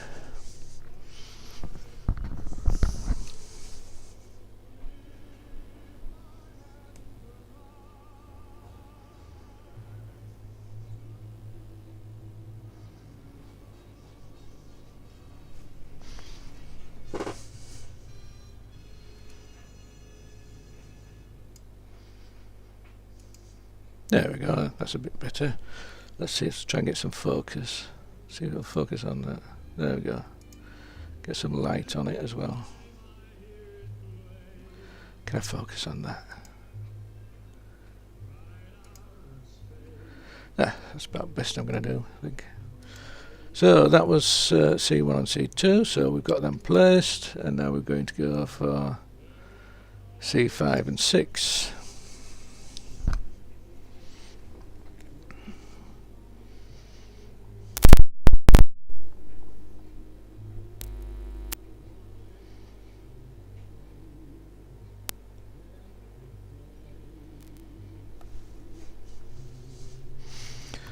Well, I'm just checking my head isn't in the way of the camera.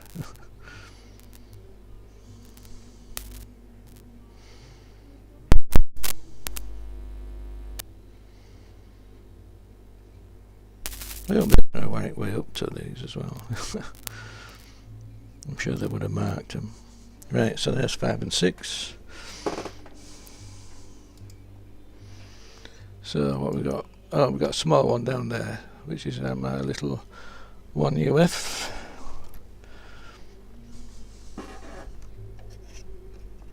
Somewhere in here. Put it there.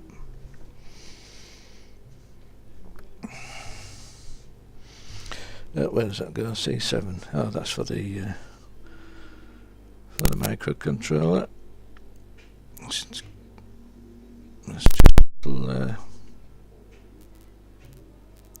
what do you call it? Capacitor. Jesus. Everything has a name and I forget it. Right, so right, let's get into these resistors. So how many we got here? We've got 8. And these are my 10Ks. So let me just grab this. Yeah, grab it and drop it. Everything goes everywhere then. Yeah.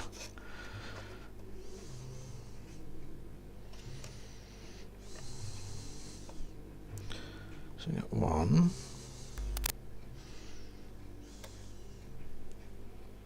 2, 3, 4, 5. Hey, where did that go? Oh, I dropped it.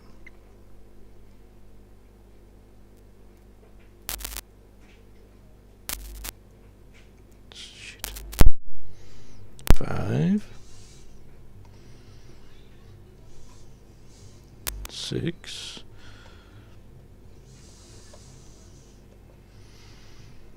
7. Number 8 is upside down.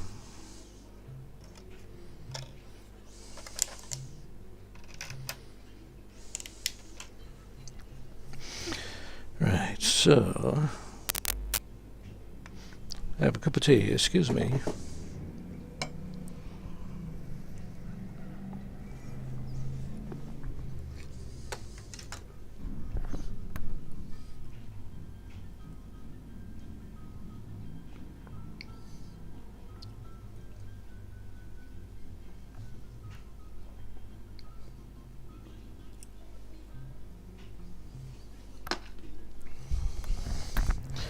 Yeah, it will go cold, so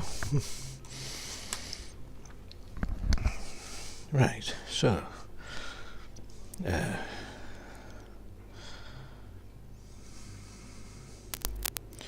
don't know if you can see the numbers on there, but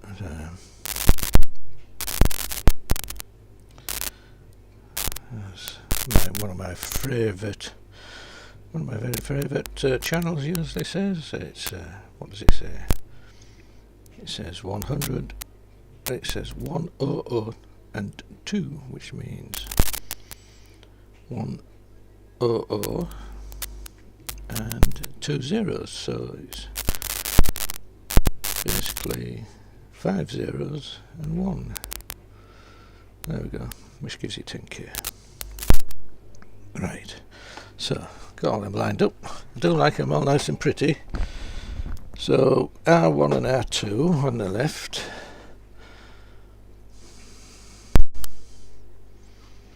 R1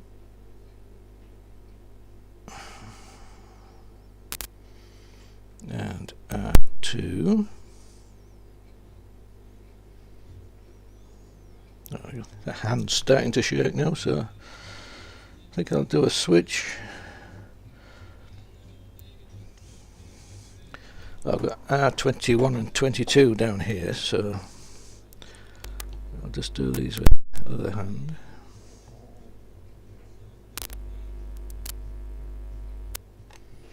So I've got R21 and R22 here.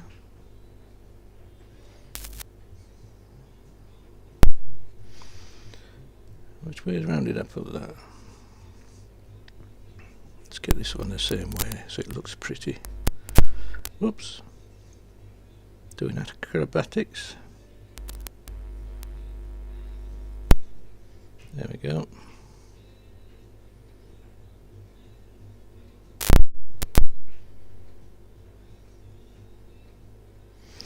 Right, so that's that one. Oh, and there's 18 and 15. They're over here, so let's do the same again. I'm going to put them the same way around.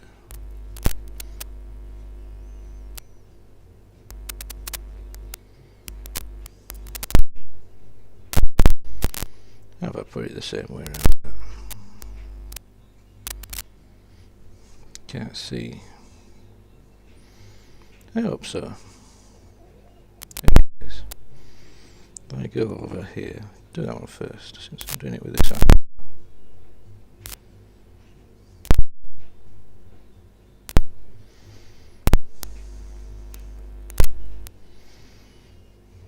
Do that one.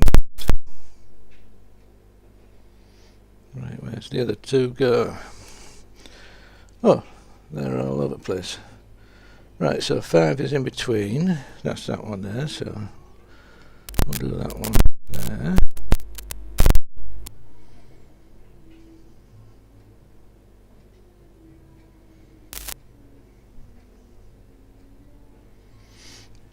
And the other one, I'm going to change hands. 6 is over here.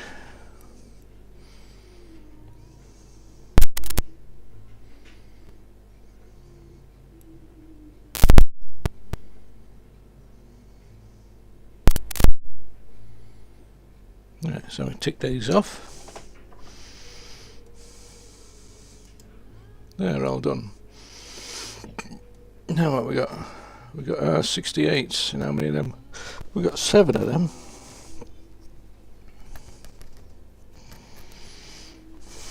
It's an odd number. 68s.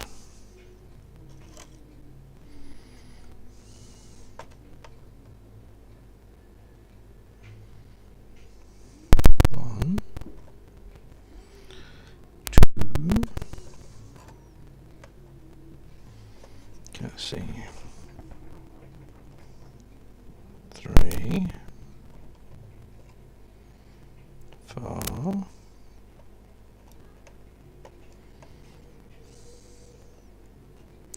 5,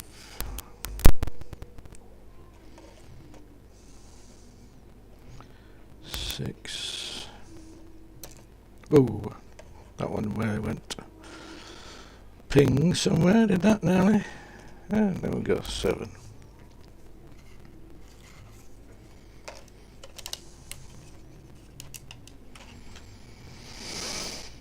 So, I like I'll, do I need to read the numbers on these?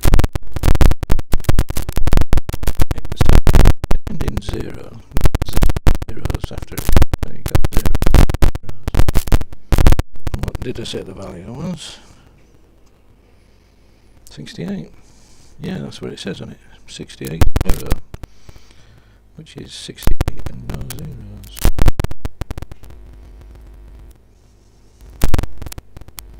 Tell you what I can do is I can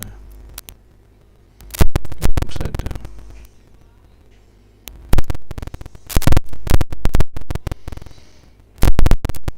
I'm a little.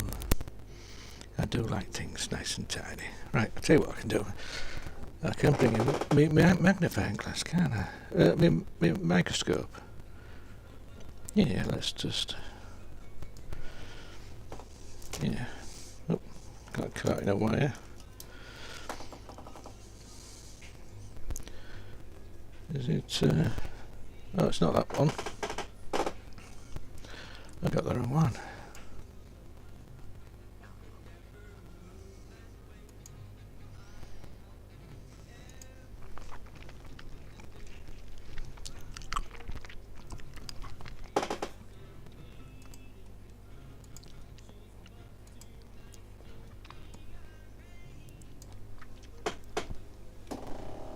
Yeah, that one, there we go.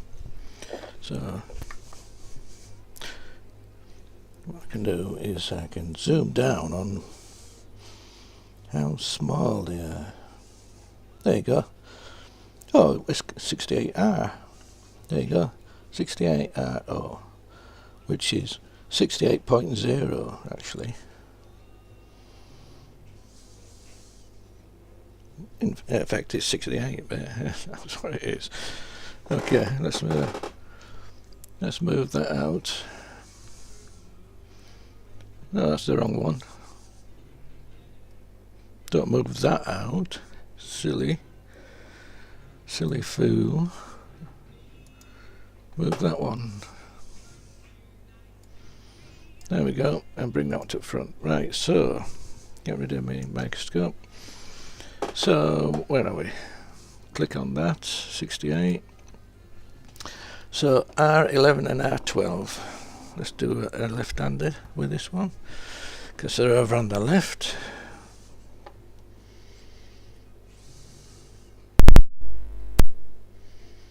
R11.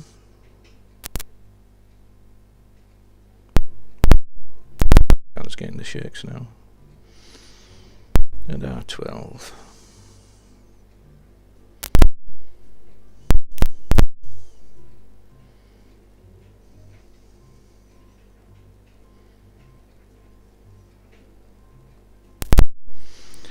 Right, R11 and R12, and there's one further down, R19. So let's just rotate one. Yeah, we'll rotate them clockwise. R19 did I say?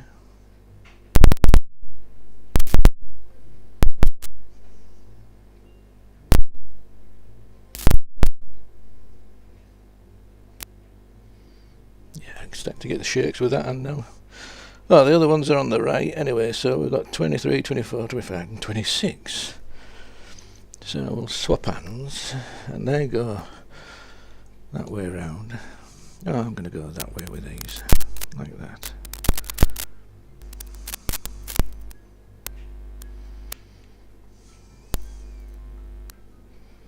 Where are we going?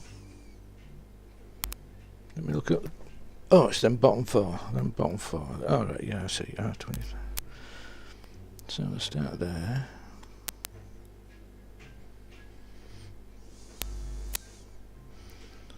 And then go there.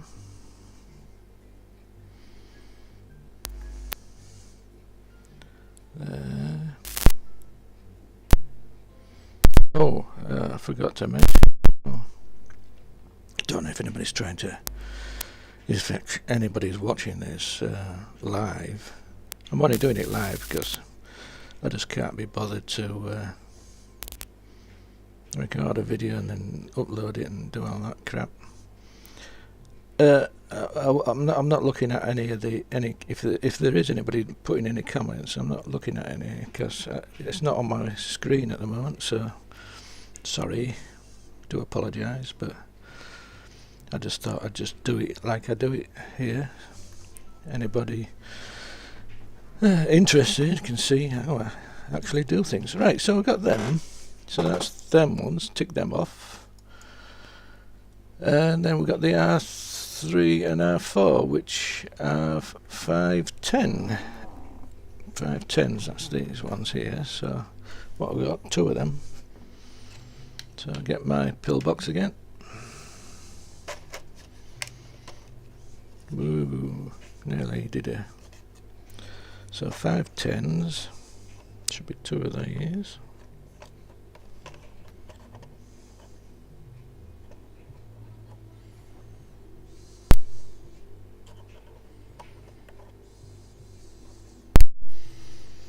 Two of them.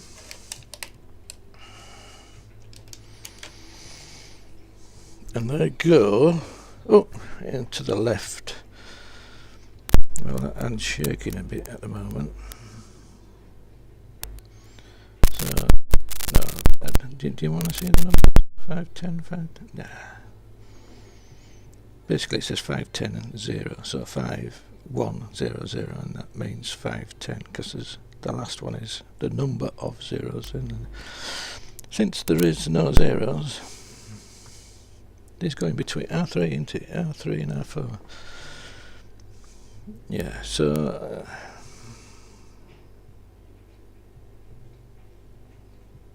we've got that hand shaking as well. Try this one. R3 and R4. Oh, no, I think this one shakes more.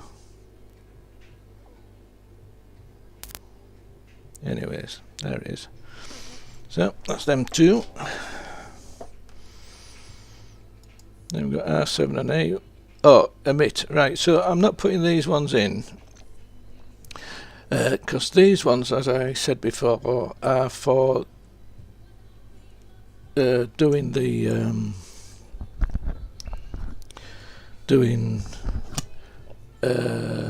current limit. You see, we've got the R5 and R6 which go with the R7 and R8, and so if I leave the R8 out, I'll just tick that because we've emitted, so I've emitted them. If you want to limit the current, you can add R7 and R8 to whatever value you calculate them at. Will limit the drivers to that whatever current you want to limit them to, basically. Since I'm not putting any limits on, I'm emitting those two resistors. Right, so we'll go to R9 and R10. Those two down there, which are 1.3K. So, how many have I got? Two? Yes, two. So, I've got my 1.3K.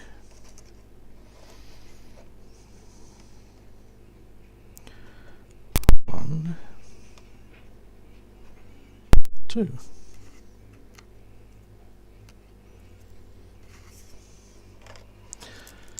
So, put that back. One's upside down. See if we can get it to bounce over.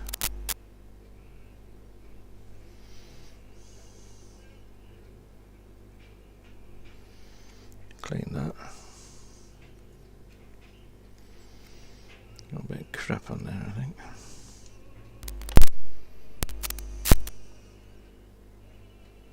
There we go. Right, so what's this? 1210. Oh, right, yeah. I didn't have any 1.3Ks, so I've got 1. Well, actually, it's 1.2K I've got here, actually. I think. I don't know what I've got. Hang on, let's have a look. Yeah, I don't think it really mattered much. I don't think it really it mattered too much what these resistors are.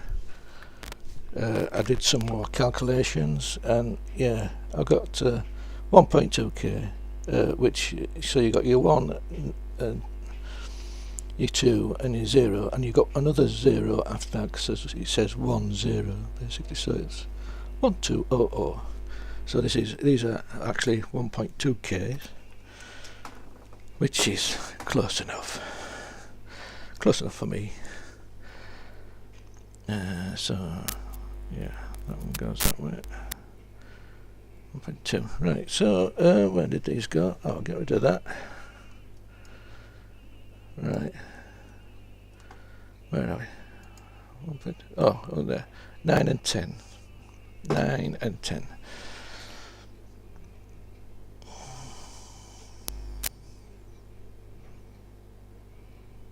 Oh god, this hand's shaking. Maybe I should use both hands at the same time.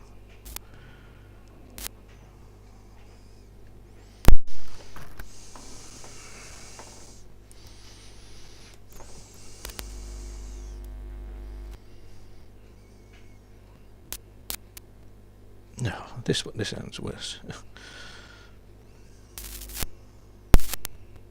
Oh, I really messed that up. Am I getting the right way up now? Upset my...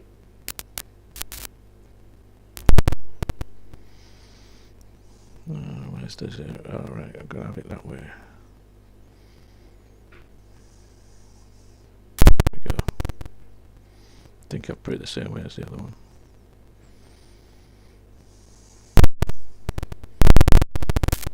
Need patience. definitely need patience for this, and a good steady hand. Right, so we're on 13 and 14, which is 4.7k. Right, get me 4.7k out of here. Let's see them. It's 1. There's 2.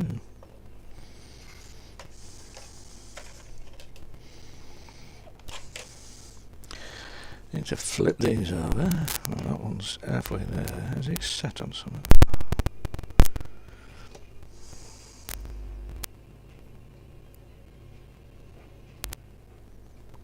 Yeah, it's like standing dice in it. Yeah. I wonder if anybody's got the. That would be a good thing to do, wouldn't it? Get a load of these resistors. These tiny resistors. I hope somebody ever hears what I say, and line them up like you'd like in dice, and do like a micro dice falling over thing. No, not dice. What is it? Oh, I'm talking the wrong thing. I'm talking crap there. No, dominoes. That's it. Dominoes. Yeah. I tell you, I'm shit with names. Right, so yeah, use these resistors as like mini dominoes and get the micro domino effect. Stand them all up. So where do these go? 13 and 14. Over here, 13 and 14. So we've got 13 and 14. It's easy with this one because I can rest it on. I rest it on it, or on this thing here. I can rest my hand on there, and I've got more control. I've got nothing to rest on. Hang about. Let's cure that. Where are we? Yeah. Oh no, it's too wobbly. What have we got? Must be something I've got. No. Is that? Are these better?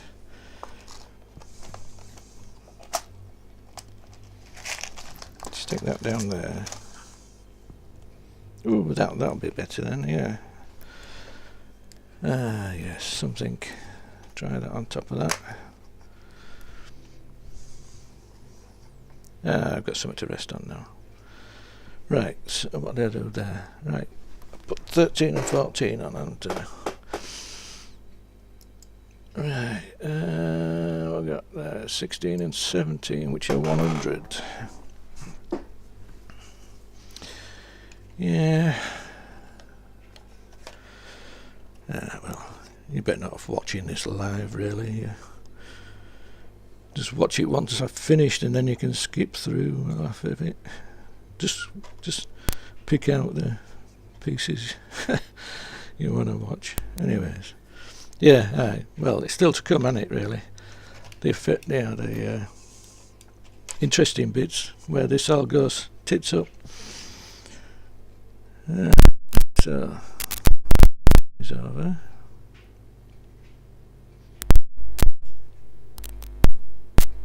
So they should say 101 because basically you've got 1 on a 0 and 1 more 0, so that'll be 101. So gives you 100. Damn, no, it's not going on. There we go. So which way is the right way for the 1? Anyway, 101. And there you go. 16 and 17, which is next to the 2 I just did.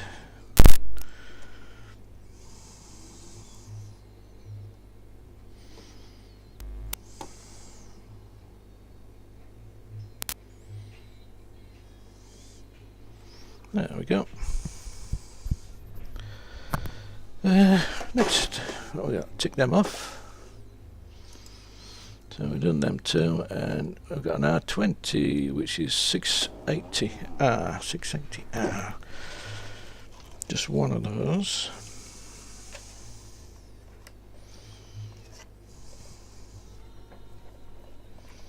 There it is. Oh, just flipped it over.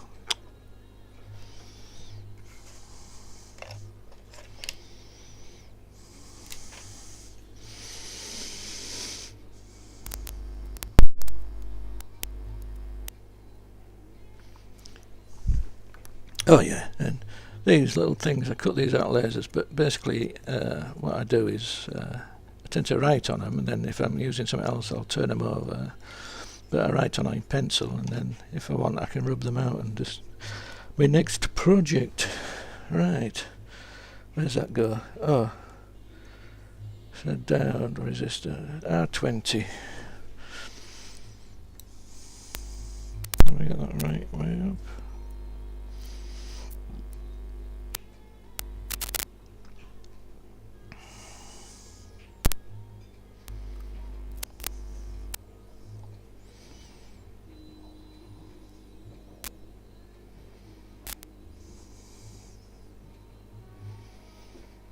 There we go, R20, tick that off,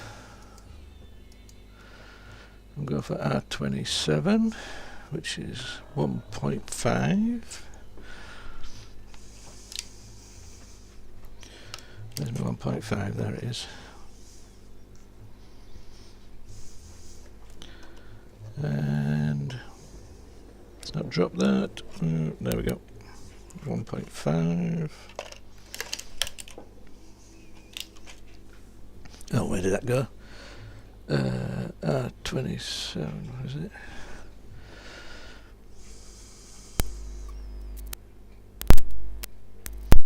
Let's have it that way.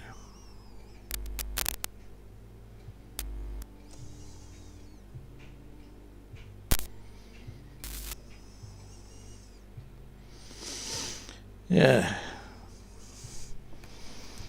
It'd be nice to have a nice pick and mix machine, wouldn't it? What they call them, pick and mix. Because the computer does it all for you. Oh, we're onto some diodes. We're onto the red ones. Yeah. Oh yeah, I've got one lighting up for the I2C, and I've got two for the faults, motor A and B. So that's the three reds. Now this is where I really totally and absolutely mess things up, because I always get these the wrong way around. We'll find out anyway. If they don't light up, they don't light up. If they do, they do. If they don't light up, that means I've got to warm it up and turn them around. Let's just hope I get it right. Right, so that's the red ones, three of them.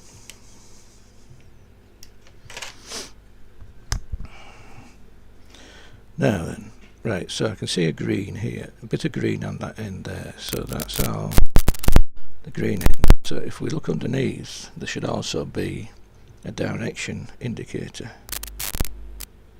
and it should be pointing to that green one.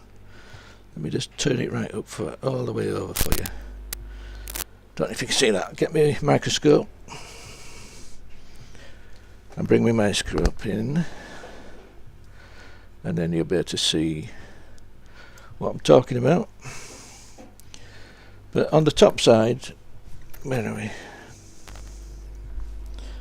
On the top side you can see green bits at one end, but if you turn them over there, you can see that it's got the it's square, but it's supposed to look like an arrow basically, and that's pointing to the direction that you need to put them on the marked areas. So if we look at say D1, so if we look at our D1, where are we? There we go. D1, the one top left. If we look at that, you'll see that on the PCB. Oh, I'm about to bring the microscope back. You can see on D1, when I stop shaking, you can see that well, you can't really see it but to the right, it's the we're pointing towards the resistor there. Let's see if we can see it better on D2. There, and you can't really see it, but the silk screen has got a line on the right hand side as well, and it doesn't have one on the left. It's open. Let's have a look at one across here, see if we can see it better here. I'll tell you what, where we can see it on a fresh PCB. I'll bring a fresh PCB in. So we got a fresh PCB, and bring that round, and then I'll zoom in to where the what is it, D1? Where are we? Yeah, where the D1 is there. Can you see the silk screen is all the way around on the right hand side for D1? So that's where our sort of green bit goes, and where our sort of square arrow type is pointing. It wants to go to that point.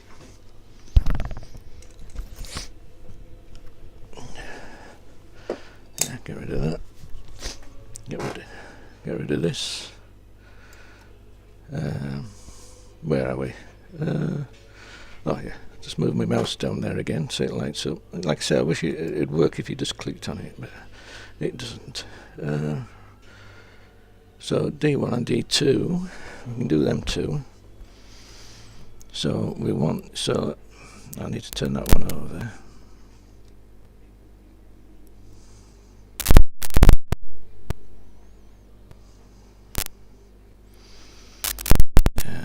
We can see, so I've got the green side all pointing to the right, which is right for these two, and I think it'll be, oh no, it's down for, is it down? Actually, we can actually see on here. Yeah, so you can see on there, so you can see the silk screen is complete on this side, so this is where the arrow wants to point to, so it'll be pointing down there. I don't know, I shouldn't show you here before, and then you can see that the silk screen goes to the right on this side, so these all fit in with the green arrow pointing to the right, I think. Yeah, so, well, I'm sure it is. Hope for the best. Right, so I can use my left hand for these two. That way I'm not reaching over the top. Yeah, did that just light up that? I'm going to have to look at that video.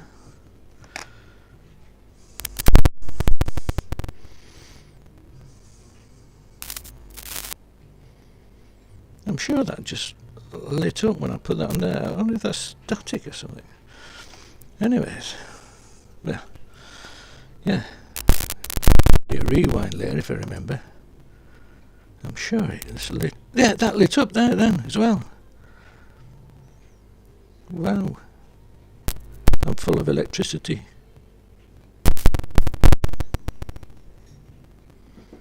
I wonder how that managed to light up. I have got the underneath this below. I have got the mains. Anyways. Right, so that's them three diodes,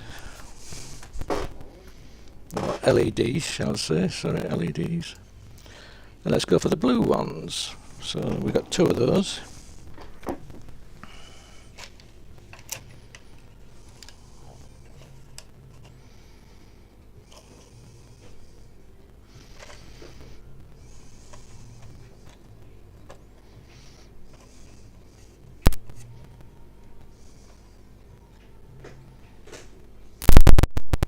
Oh, actually, I'll zoom in on this one as well, because these blue ones, it's got nothing to do with the colour blue, I don't think so anyway, but the markings are slightly different on this one. So I'll do a zoom in, so I'll bring my thing here and get my microscope, and we'll zoom in. Let's just get focus. There we go. There, this one's actually an arrow.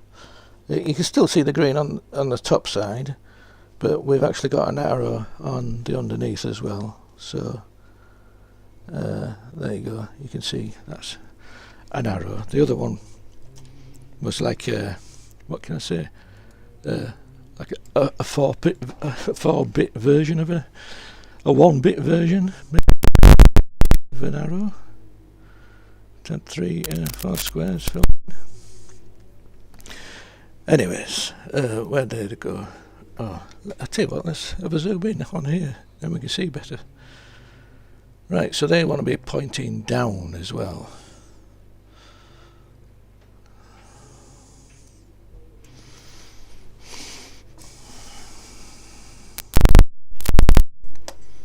That's what I like about that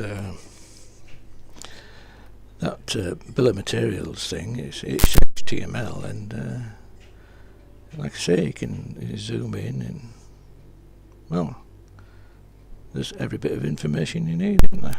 Whoever did that, I'd like to say a thank you to whoever did that. I think it's a brilliant piece of work. Right, so that is them 2 LEDs, so we can tick them off. Oh, hang about, what have I done there? Oh, hang about, I put them on the wrong place. They're the blue, the bottom one. Actually, yeah, I'm gonna go that way.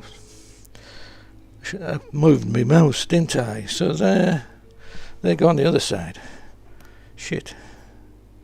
Right, so I'm gonna have to lift them off.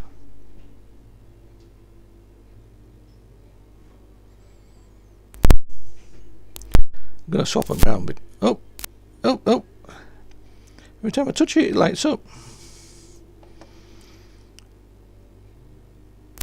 Yeah, again, it's lighting them both up. I can't pick it up either. There we go.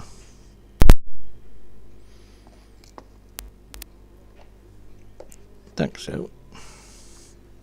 Right, so that's them 2, and let's go for these ones, which are green yellow LEDs. So we've got 2 green ones. Didn't think this was going to go. Well, yeah, of course I did. I thought it was going to go on along like this. I haven't had my snack yet. I've just got my second cup of tea. Have to make sure that doesn't go cold. Right, so what do I want? Green, 2 greens. So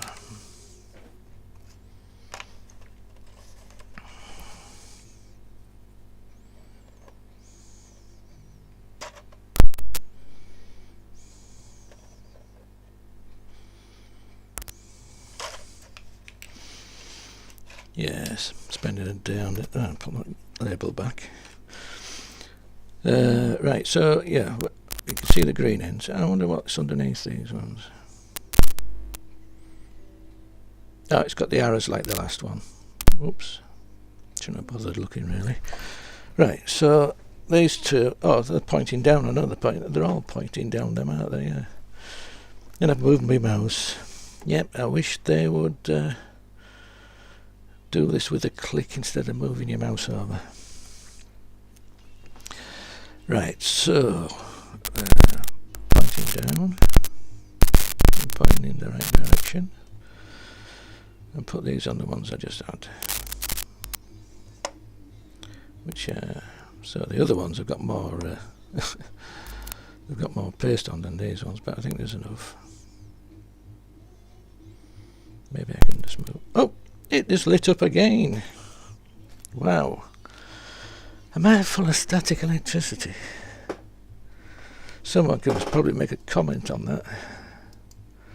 Right, so we're going for the yellow ones now. So there's 2 yellow ones.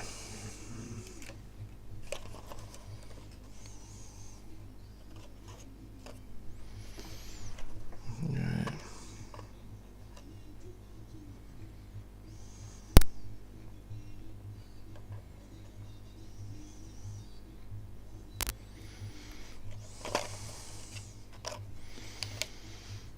Here we go. Which way are they pointing? Oh, that one's pointing up. That's the other one. Right, so the one on the right is pointing down and the one on the left is pointing up. So what we got here, there's the green, so that's pointing up. Yeah, have I put one in the wrong place before? Shit. D7 A. Oh, but I moved my frigging mouse, haven't I? Yeah, that's D7. So what did I put in? What have I put in there? Oh, I've done something wrong. So them, those. Oh, my red LEDs. Shouldn't have put that one there either, should I? I should have put that on my DX. So D9. That should have gone on my D9. That's. I'm an idiot. Bloody idiot. Right, I hope it's left out, I think. That should have gone D9, which needs to go which way around? Not paying attention, wants to go to the right. So, I mean, it couldn't be, like I said, I wish it would. The only issue I've got with that bill of materials is that it doesn't, look at that, it's lighting up. Every time I can make it light up. Right, so the other one, which is pointing downwards, just check. Yeah, pointing downwards, D7. That's my yellow one over there. Yeah, because my yellows are the power ones. Yeah, that lit up as well. I don't know how it lit up because I've got a pair of tweezers. A pair of tweezers is connecting at both ends. Unless I must be connecting just one and the ground. But anyways, where's right this one, which is pointing up, so it's this one. Put the mouse in the right place. Let's move this down a bit. Right, so we're at there. Pointing upwards. Pointing upwards. Yeah, I meant power one. Look at that, it's up again. Pointing upwards. Use my left hand for that one. Don't want to reach all the way across the board. Look at that. See it light up? I just don't get it.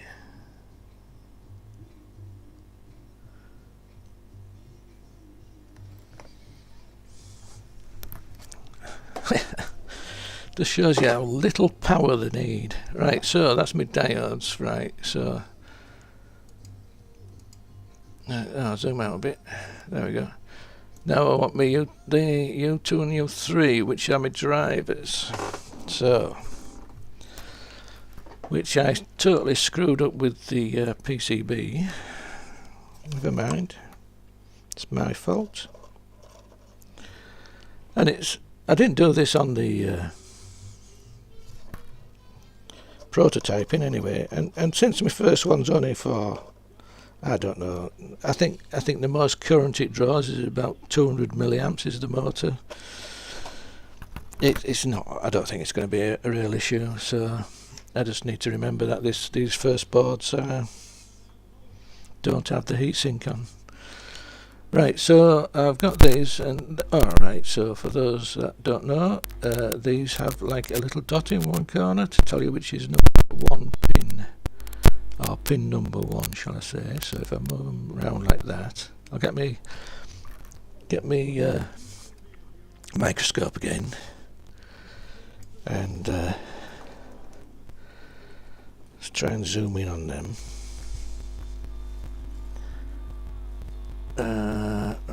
Right, there, can you see the dot in the bottom right corner? That is pin number 1. So let's get on here, and if we zoom in,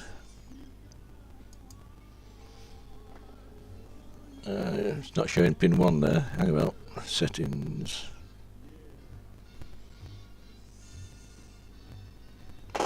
Oh, hang about, my back's killing me.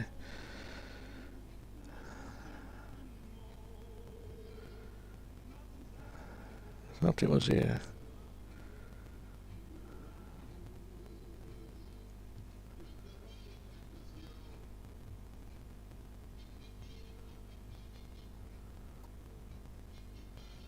Oh, maybe not.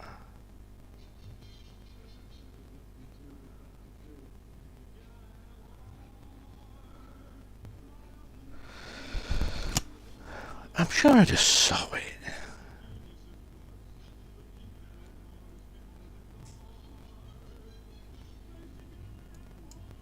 That's just my check boxes.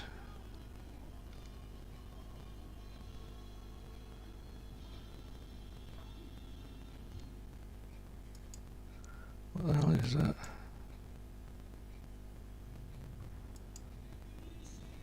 Oh, right, hang on, we got fab layer. Right. So with the fab layer on there, you can see that this is number 1. It's got that top corner. So we know which way around, and that one's number there is top left. So basically that's the way we want to put them on. And actually, if we look at the board, I'll get a spare thing, and I'll get my microscope again. And if we look at the actual PCB, can you see that little white arrow there? That's telling us pin 1, and the same will be for this one down here. There, can you see the little white arrow? It says that's pin 1, and if I'll just zoom out a bit, and then you can see it better. So you can see that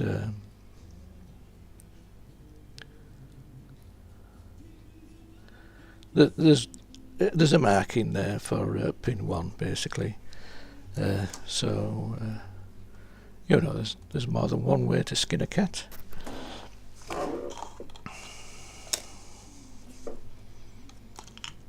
Right, so those are our 2 drivers which we've got, and currently they're in the bottom left, so I need to turn these around. There's some shit on there as well.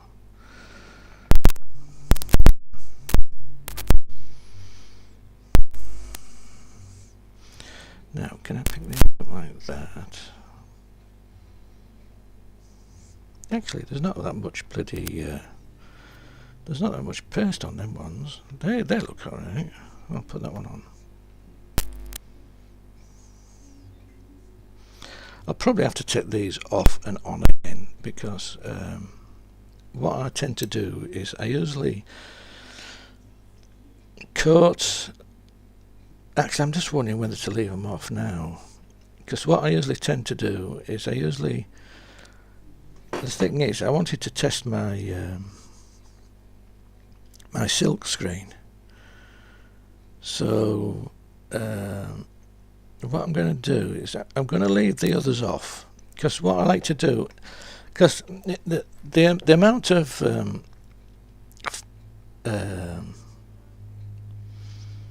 the amount of solder needed to solder these on is minute. It's tiny, and getting the right amount on manually by myself, by hand, using my things, it's going to be very difficult. So what I tend to do is, once I've warmed this up and it's done all these normal components, they're not an issue really.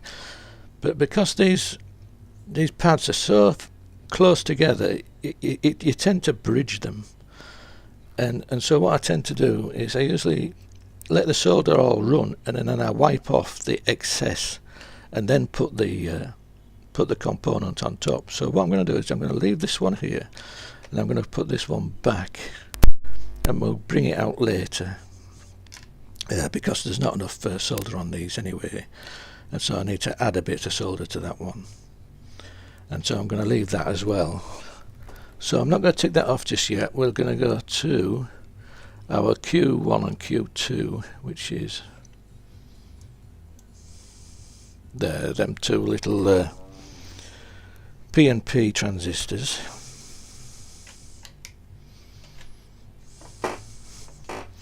I think that'll be everything on there. Oh no, there's the R8 missing somewhere. Anyway, let's just get them two PNPs.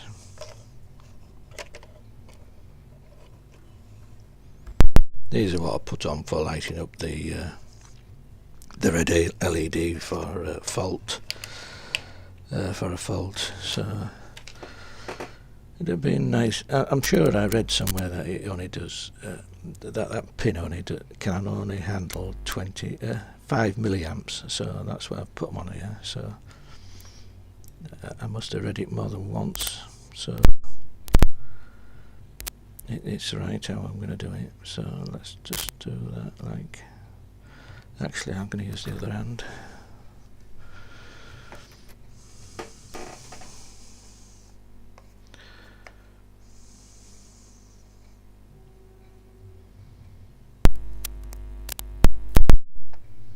There we go.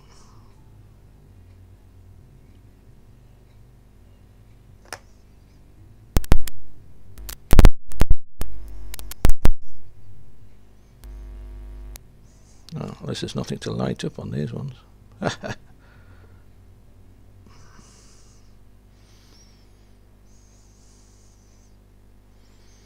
There we go. Yeah, R8 is R7. Oh damn! I meant to miss two of these out as well, didn't I? Oh God! I'm glad I remembered now. Anyway, so let me just have a look at the circuit. Which ones were there?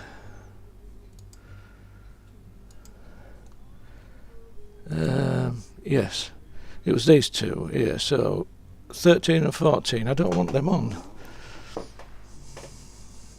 I'll take them off. Leave them over here. What are those? 4.7. Do I have? Where's my 4.7 slot? Stick them in there. Yes. Damn, nearly forgot about that. I'll be blowing it up with 5 volts otherwise. Right, so what else haven't I done? What did I say? Oh, right, hang about 7 and 8, those are the emit out there, that's it. So R7, R8. Yes, emit R7 and R8. So we leave them off. That leaves just the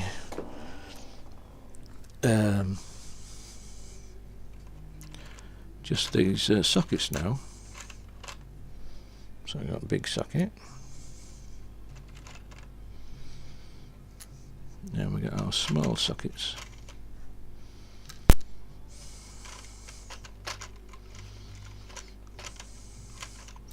Now these sockets, they're 2 mil apart, and these sockets are the cheap ones.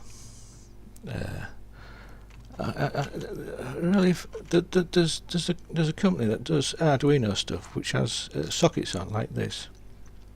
You may recognise them, but the thing is, they're special. They don't fit these standard plugs. Oh, hang about, I've left the thing up, haven't I? Sorry about that. Right, yeah, there we go. I was just getting these plugs. Yeah, they use these sockets. They look very similar to these, except these ones are the cheap ones. Well, they're not the cheap. Yes, they are the cheap ones, because these ones fit the standard, the plain plugs like this, and you can buy these for 10 a penny. You know, they're really cheap. But the ones that the sockets they use, the plugs cost a fortune because they're their own plugs, and they make stupid money from trying to buy able to connect their components. They've got good idea. They've got the same idea I have, but for your standard four leads. Right, so that goes on there like that. What I'll do is I'll turn the board round and just check and find it up on the front.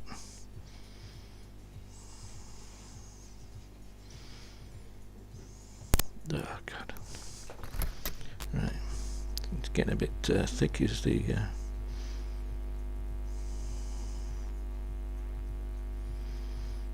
well, hopefully I've got them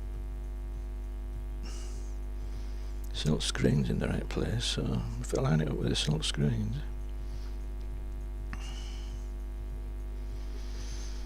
I did edit them to make them right.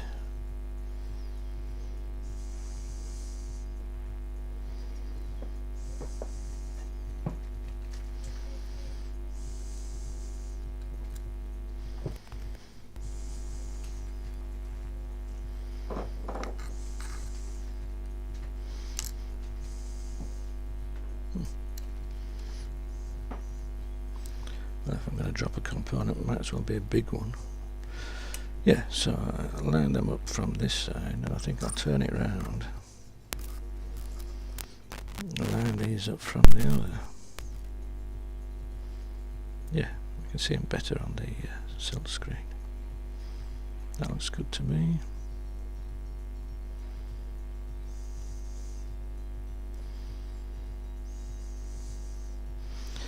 Oh well, let's see what happens then, shall we?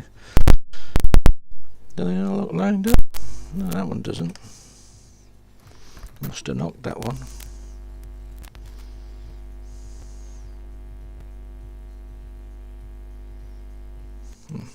Get rid of the other hand, I can see it better.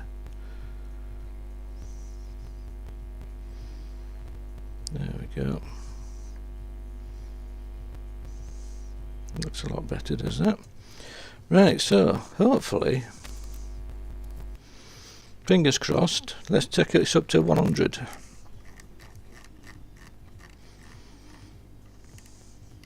There we go. We'll start at 100. Basically, the way it works, this is another one of my what do you call it, a pet hate or something? Something people do. This is a hot plate. You can't set a reflow profile on a hot plate. Reflow profiles go in ovens, and it blows air through. And as it blows air through, the air temperature of that air is controlled. So if you want to cool it down, you cool the air down. If you want to heat it up, you heat the air up. And it is the air that you can control by adding more cold air or more hot air. You can really control the profile.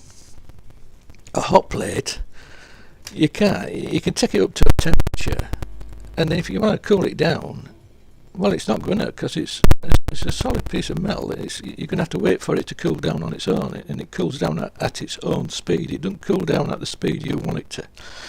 So trying to make a reflow from a hot plate is not something you can do.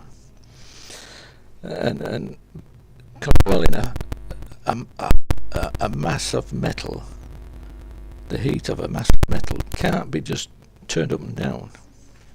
So anyways, it's just one of my little niggles. I had to say something, I do say something. But you can use a hot plate, and if you want it to cool down quickly, what you do is you lift it off. You don't wait for it to cool down on here, you take it off the hot plate and then it will cool down. So anyways, can we see what's happening there?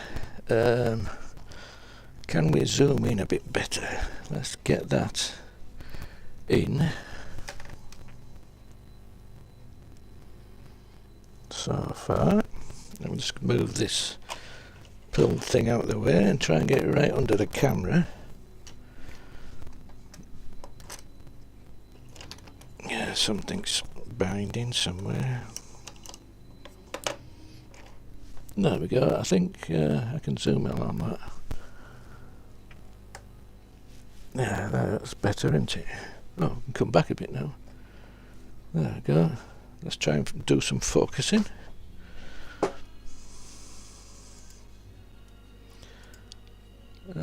Not so much good on light there. It's a bit shit really, isn't it? Oh well, sorry about that. It is a bit what I'd say useless. Let's bring this me my other camera in, and let's see if we do some close-ups. So where are we? Get some focus. Not doing very well at this, am I? So that's what I look at. I want to see how well this goes. Right, so we've hit our 100. Now, hang on, what does this do? I don't know if you see it. Can we see that? Yeah, 183. So at least we've got to get at least a 183 anyway. So let's go to 180.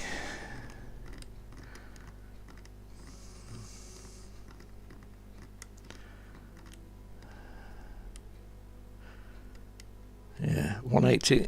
It'll go up to 180. Let's see if we can see anything happen.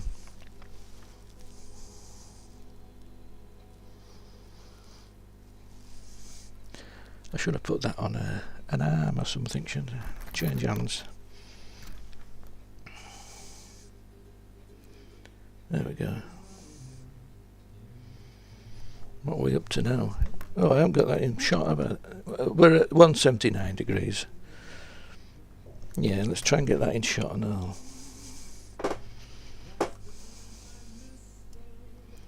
Can we?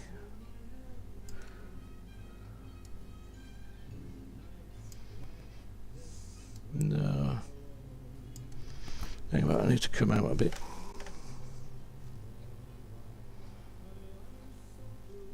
There. So.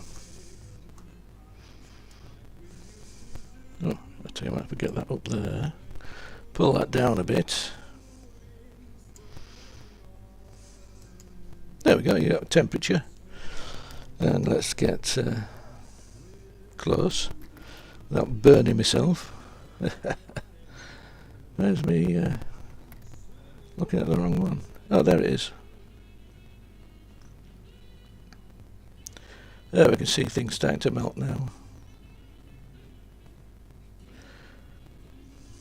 Yeah. Let's have a look at all the components. Yeah, you can see all these have pulled up. We've got a few little balls of solder. What I have to do is go and pick these out. So, right, well, you can see here. Let's have a look. Right, can you see on this one? Let's just try and get that zoomed correctly. I'm looking at this one here in the middle. So can you see how it's got too much on there? This is what I don't like. So what I tend to do is let it pull like that, and then I use my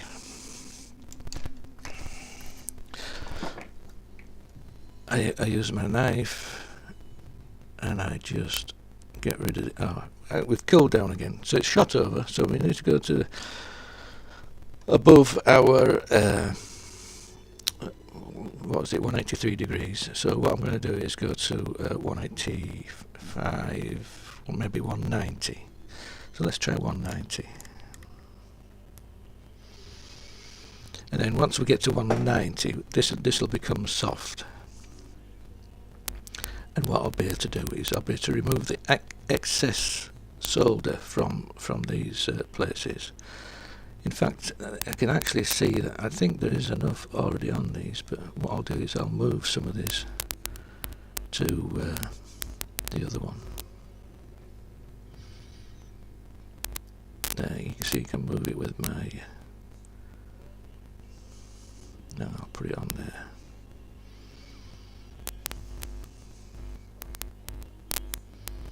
As soon as I touch it, it'll cool down because my blade's cold. So what we need to do is let it warm up like that, and then quickly move it across. There's a little blob on there. I can move that over here.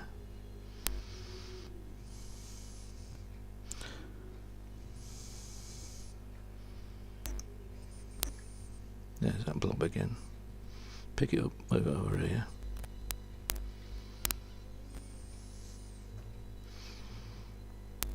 let this side get. What I might do, that looks perfect on that side, so what I'm going to do is I'm going to lift this one off, because I don't think this is right, this. So what I'm going to do is I'm just going to lift this off.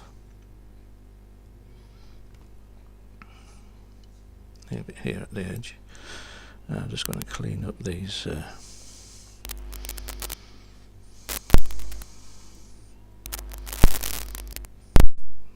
so I can see them. So them top ones look alright. This one looks like it's got a bit much on.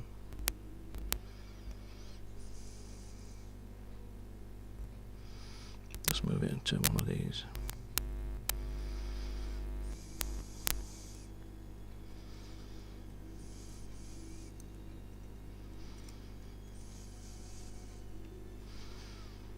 Like I say, we're talking little tiny blobs. That's all it needs. That's got one. Then I saw a little blob over here. Oh, straighten that up. Down. Plastic soft.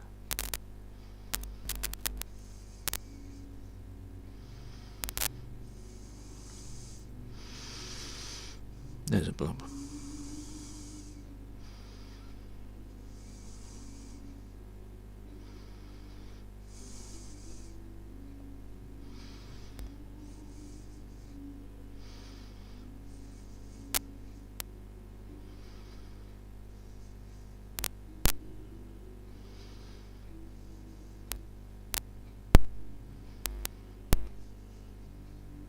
I think it's got the right amount now. See that blob there? Just moving it down.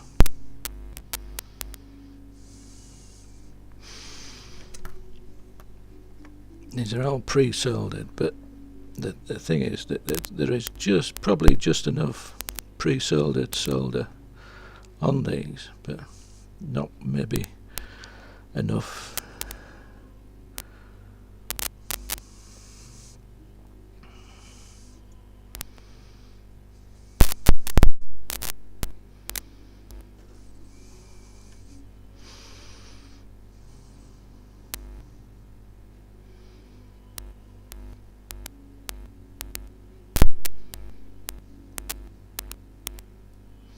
Now what I'm going to do is add a bit of this solder on, this paste. It's not the paste that I really want, it's what I want is the actual flux, because I want a bit more flux across there. So if I just go close, and as I go along with my knife, it just puts the tiniest amount on there.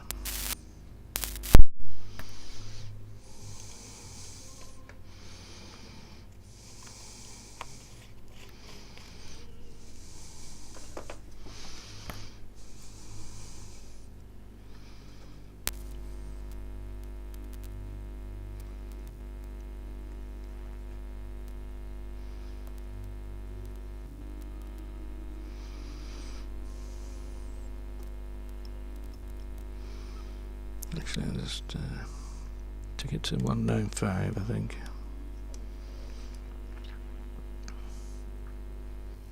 I don't really want to go above 200 with this. Damn. Nearly knocked that off. Every time you touch it, it sort of goes solid, and then you've got to wait for it to sort of melt again. But that's what I wanted to do. I just want to get across.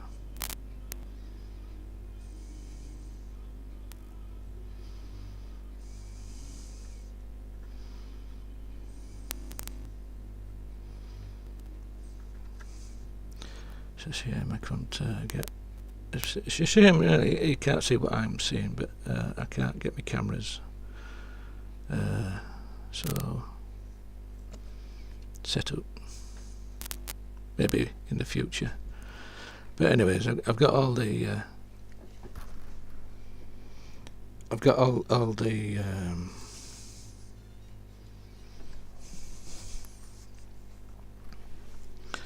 pads just about what I want them to be now.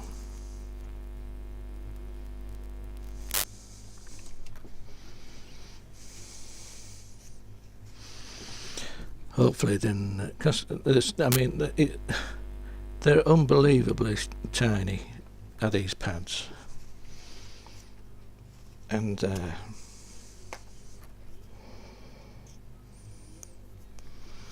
I mean I can hardly see them. Like I say, I'm wearing 2 pairs of glasses at the moment to see these.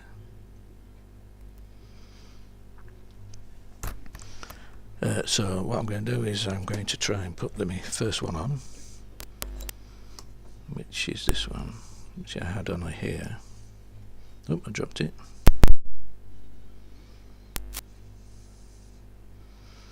Basically I find that moving it around a bit tends to pick up all the excess. There's an excess there, I need to get rid of that.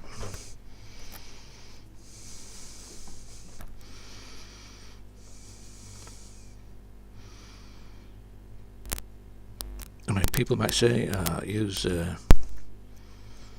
don't know, copper ribbon and whatever, yeah, and just suck it all up, but there's no room to get it in.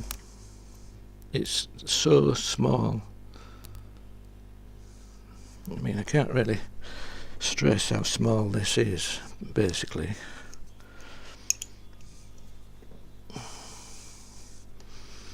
Sometimes the only way to get rid of it is to lift it off and remove it and then put it back on again. And one thing you've got to also watch for is that the component that you're using can take this heat for this amount of time. There, look, you see I've moved all that. Don't know if you can see that, but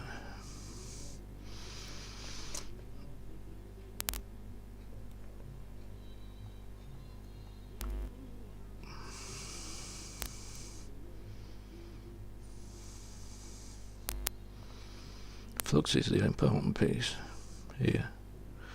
Is that enough flux remains to keep it flowing? Right. I think that one is fine. So next step, get the other 2.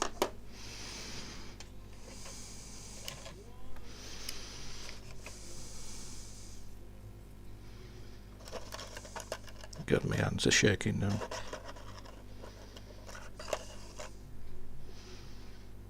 So there's that one.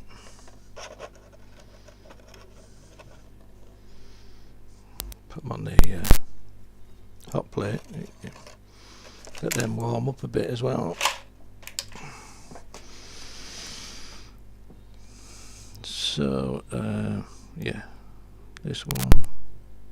There's pin one is over there.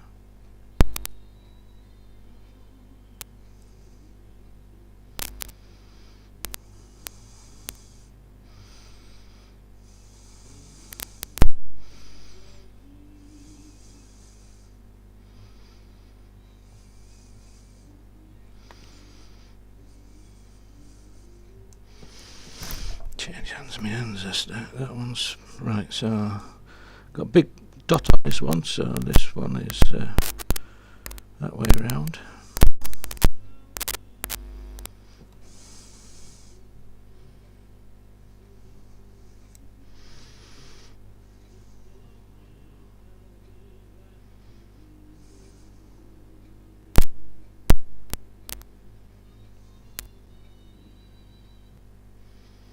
Pushing down slightly like this tends to get it all to sort of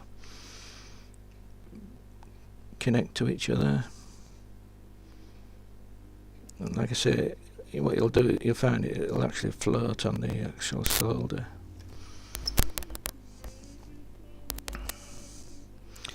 Once it's all made a good good connection, it'll tend to you get that capillary action type of thing, and it tends to pull itself all around. Now I'm not too sure about that one. Can you? I don't know if you can see that one. I'll tell you what, I'll bring my microscope up so you can see. Oh, I have it, don't I? So you can see what I'm talking about there. So that one, don't want to burn myself touch anything else. Where are we? There it is. There. Can you see that? You can see there, it's bridged.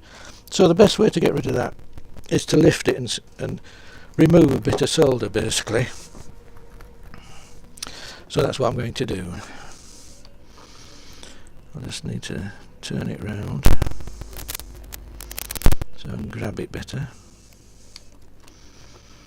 and then lift, put it back on there so it stays warm,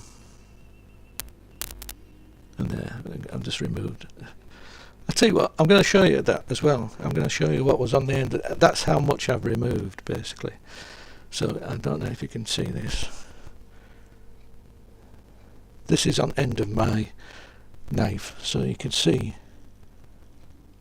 that. Can you? Let's get my finger behind it.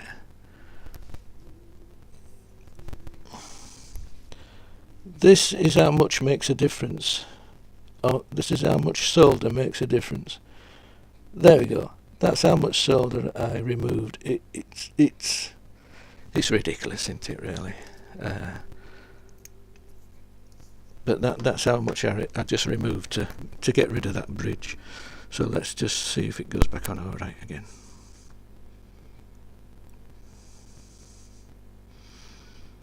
Yeah, there we go.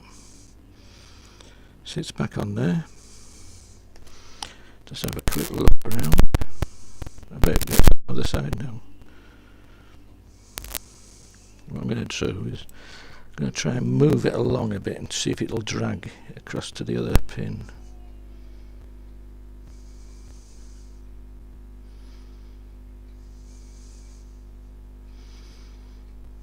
I think that did it, that. I need to take a closer look.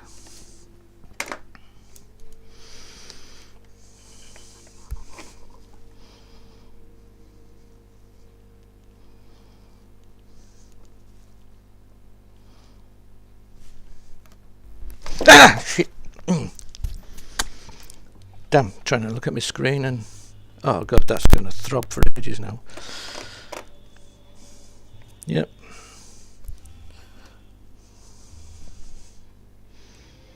I'm looking at the wrong one.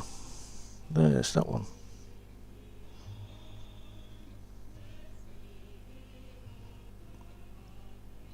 I think that looks alright there.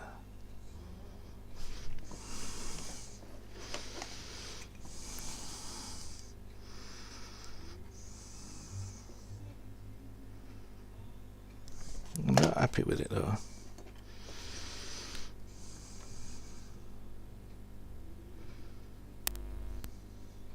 That should do it. That should confirm it. Well, sorry about my screen, but that did hurt, and it is hurting still. You know what it's like when you burn yourself? It throbs. I'm just looking for little balls of... Oh, God, it hurts when you get near heat as well, doesn't it? Try and keep my finger away from that. Oh, that picked that up really easy. No, it didn't, it just moved it. Here's the other hand.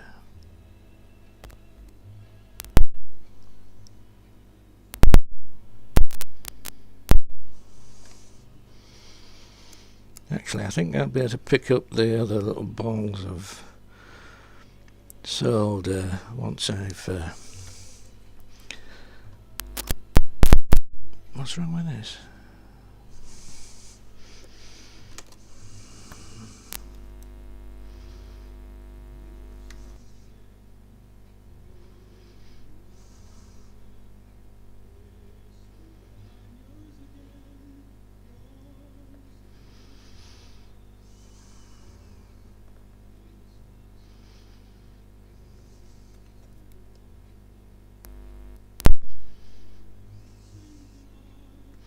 That there is a bit... Doesn't want to move. Oh, there it is. Move now. Got too much there.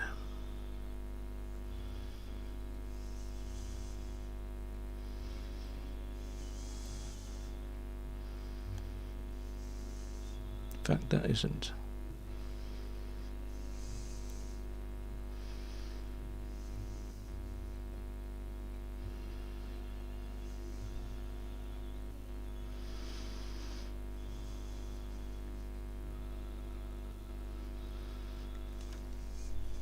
going to turn on my soldering iron.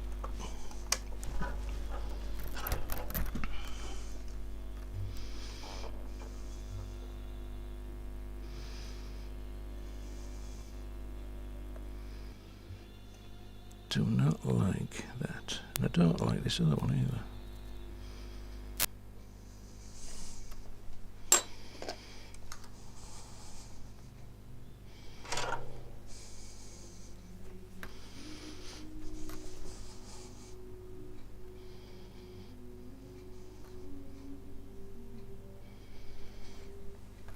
Alright, soldering ends above 200.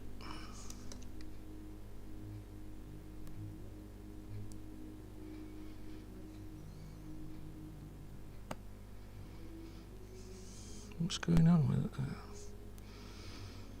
There we go.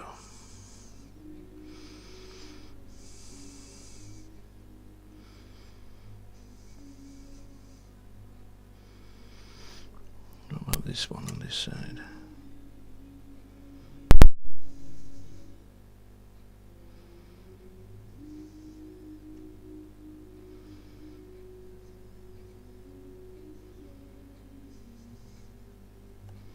There we go. Let's check these other two. Oh, they look shit.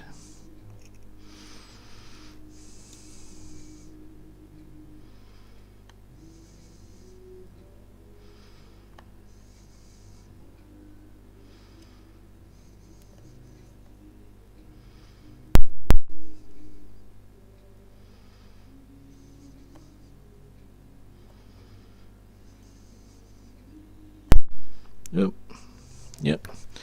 Let's knock everything off out the way.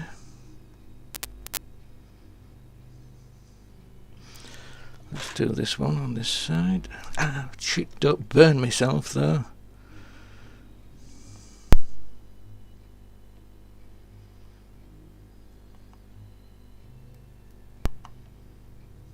I just don't want to get the these obviously need a lot more heat to take effect, but I just don't want to turn up the hot plate, because you can't turn it down quick. Like I mentioned before, if you want to turn the temperature down, it takes a while for it to go down.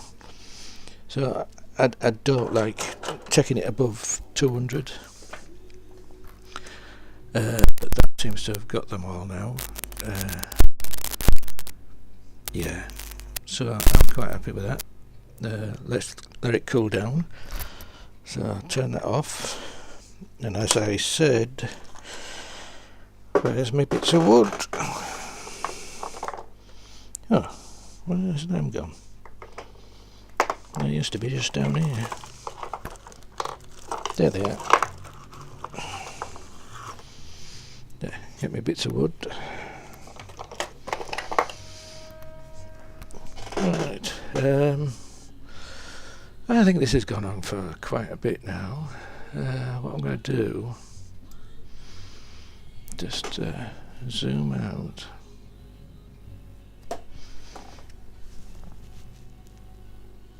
Yeah, there's my bits of wood. So what I do, like I say, I've turned my bed off. Burnt my finger.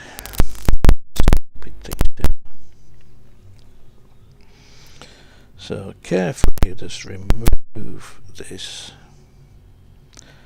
and put it down here. It looks like a quite nice, well actually it looks quite professional. Not that it is like, but anyways. So yeah, there's my board. What I think I'm going to do is I'm going to do a next part. I'm going to do another video and do a video of let's get back into shot again. I've just moved out of shot, haven't I? Yeah, so there's my thing.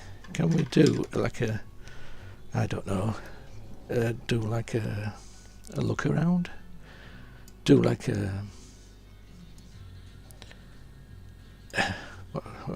what's the word I'm looking for?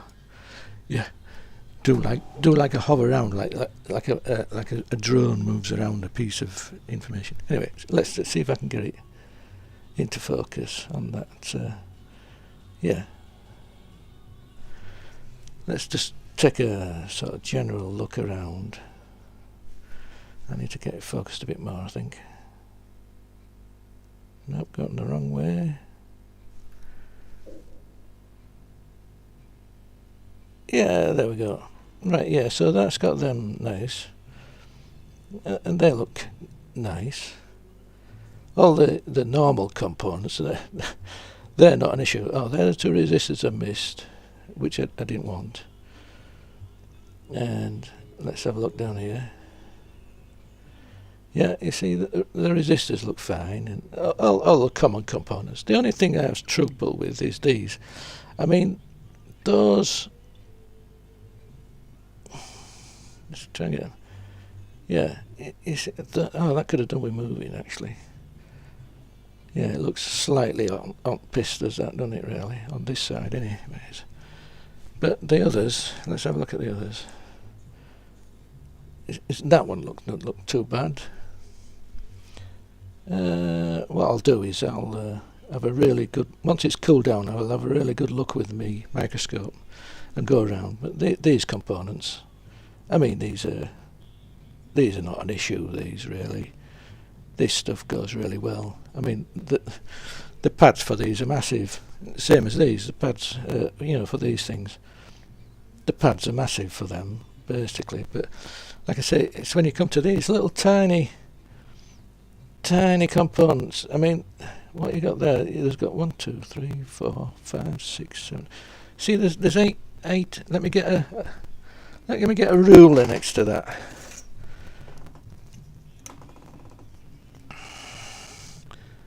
Right. Those are tenths for those that are in inches. So it's 2/10 of an inch long is the whole thing, and let's get the millimeters. So, oh well, that's not bad. I made this with my laser cutter. Yeah. So they're millimeters, them. So it's what 1, 2, 3, 4. 1, 2, 3, 4. It's less than 5 millimeters long. Less than 5 millimeters long, and it's got 1, 2, 3, 4, 5, 6. It's got 8 pins. So you know they're less than a millimeter apart, aren't they? So you know, well, you get what I'm saying, don't you? Leave it to the professionals, not me. But anyways, it's all fun. I like it. It's fun for me. I enjoy doing it. Apart from which, I've got nothing else to do. So what I plan to do is, when I turn all this off, is I am going to I'm going to end it. Let's see. Yeah.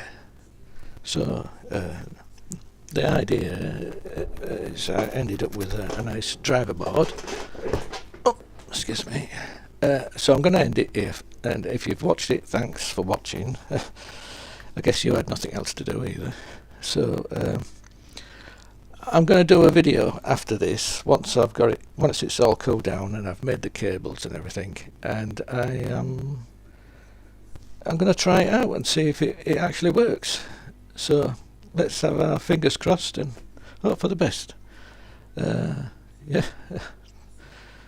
Well, like I said, I'm rambling again now, and I'm just trying to figure out how to turn it off. Actually, this is the first time I've done two live things before, but it's all new to me. I'm no expert. I'm just trying to figure out how to turn it off now. Oh, what's that? Oh, there, G-force. Yeah, I've done it all with G-force. This. I wonder. Oh, it might be Alt F8. Is it Alt?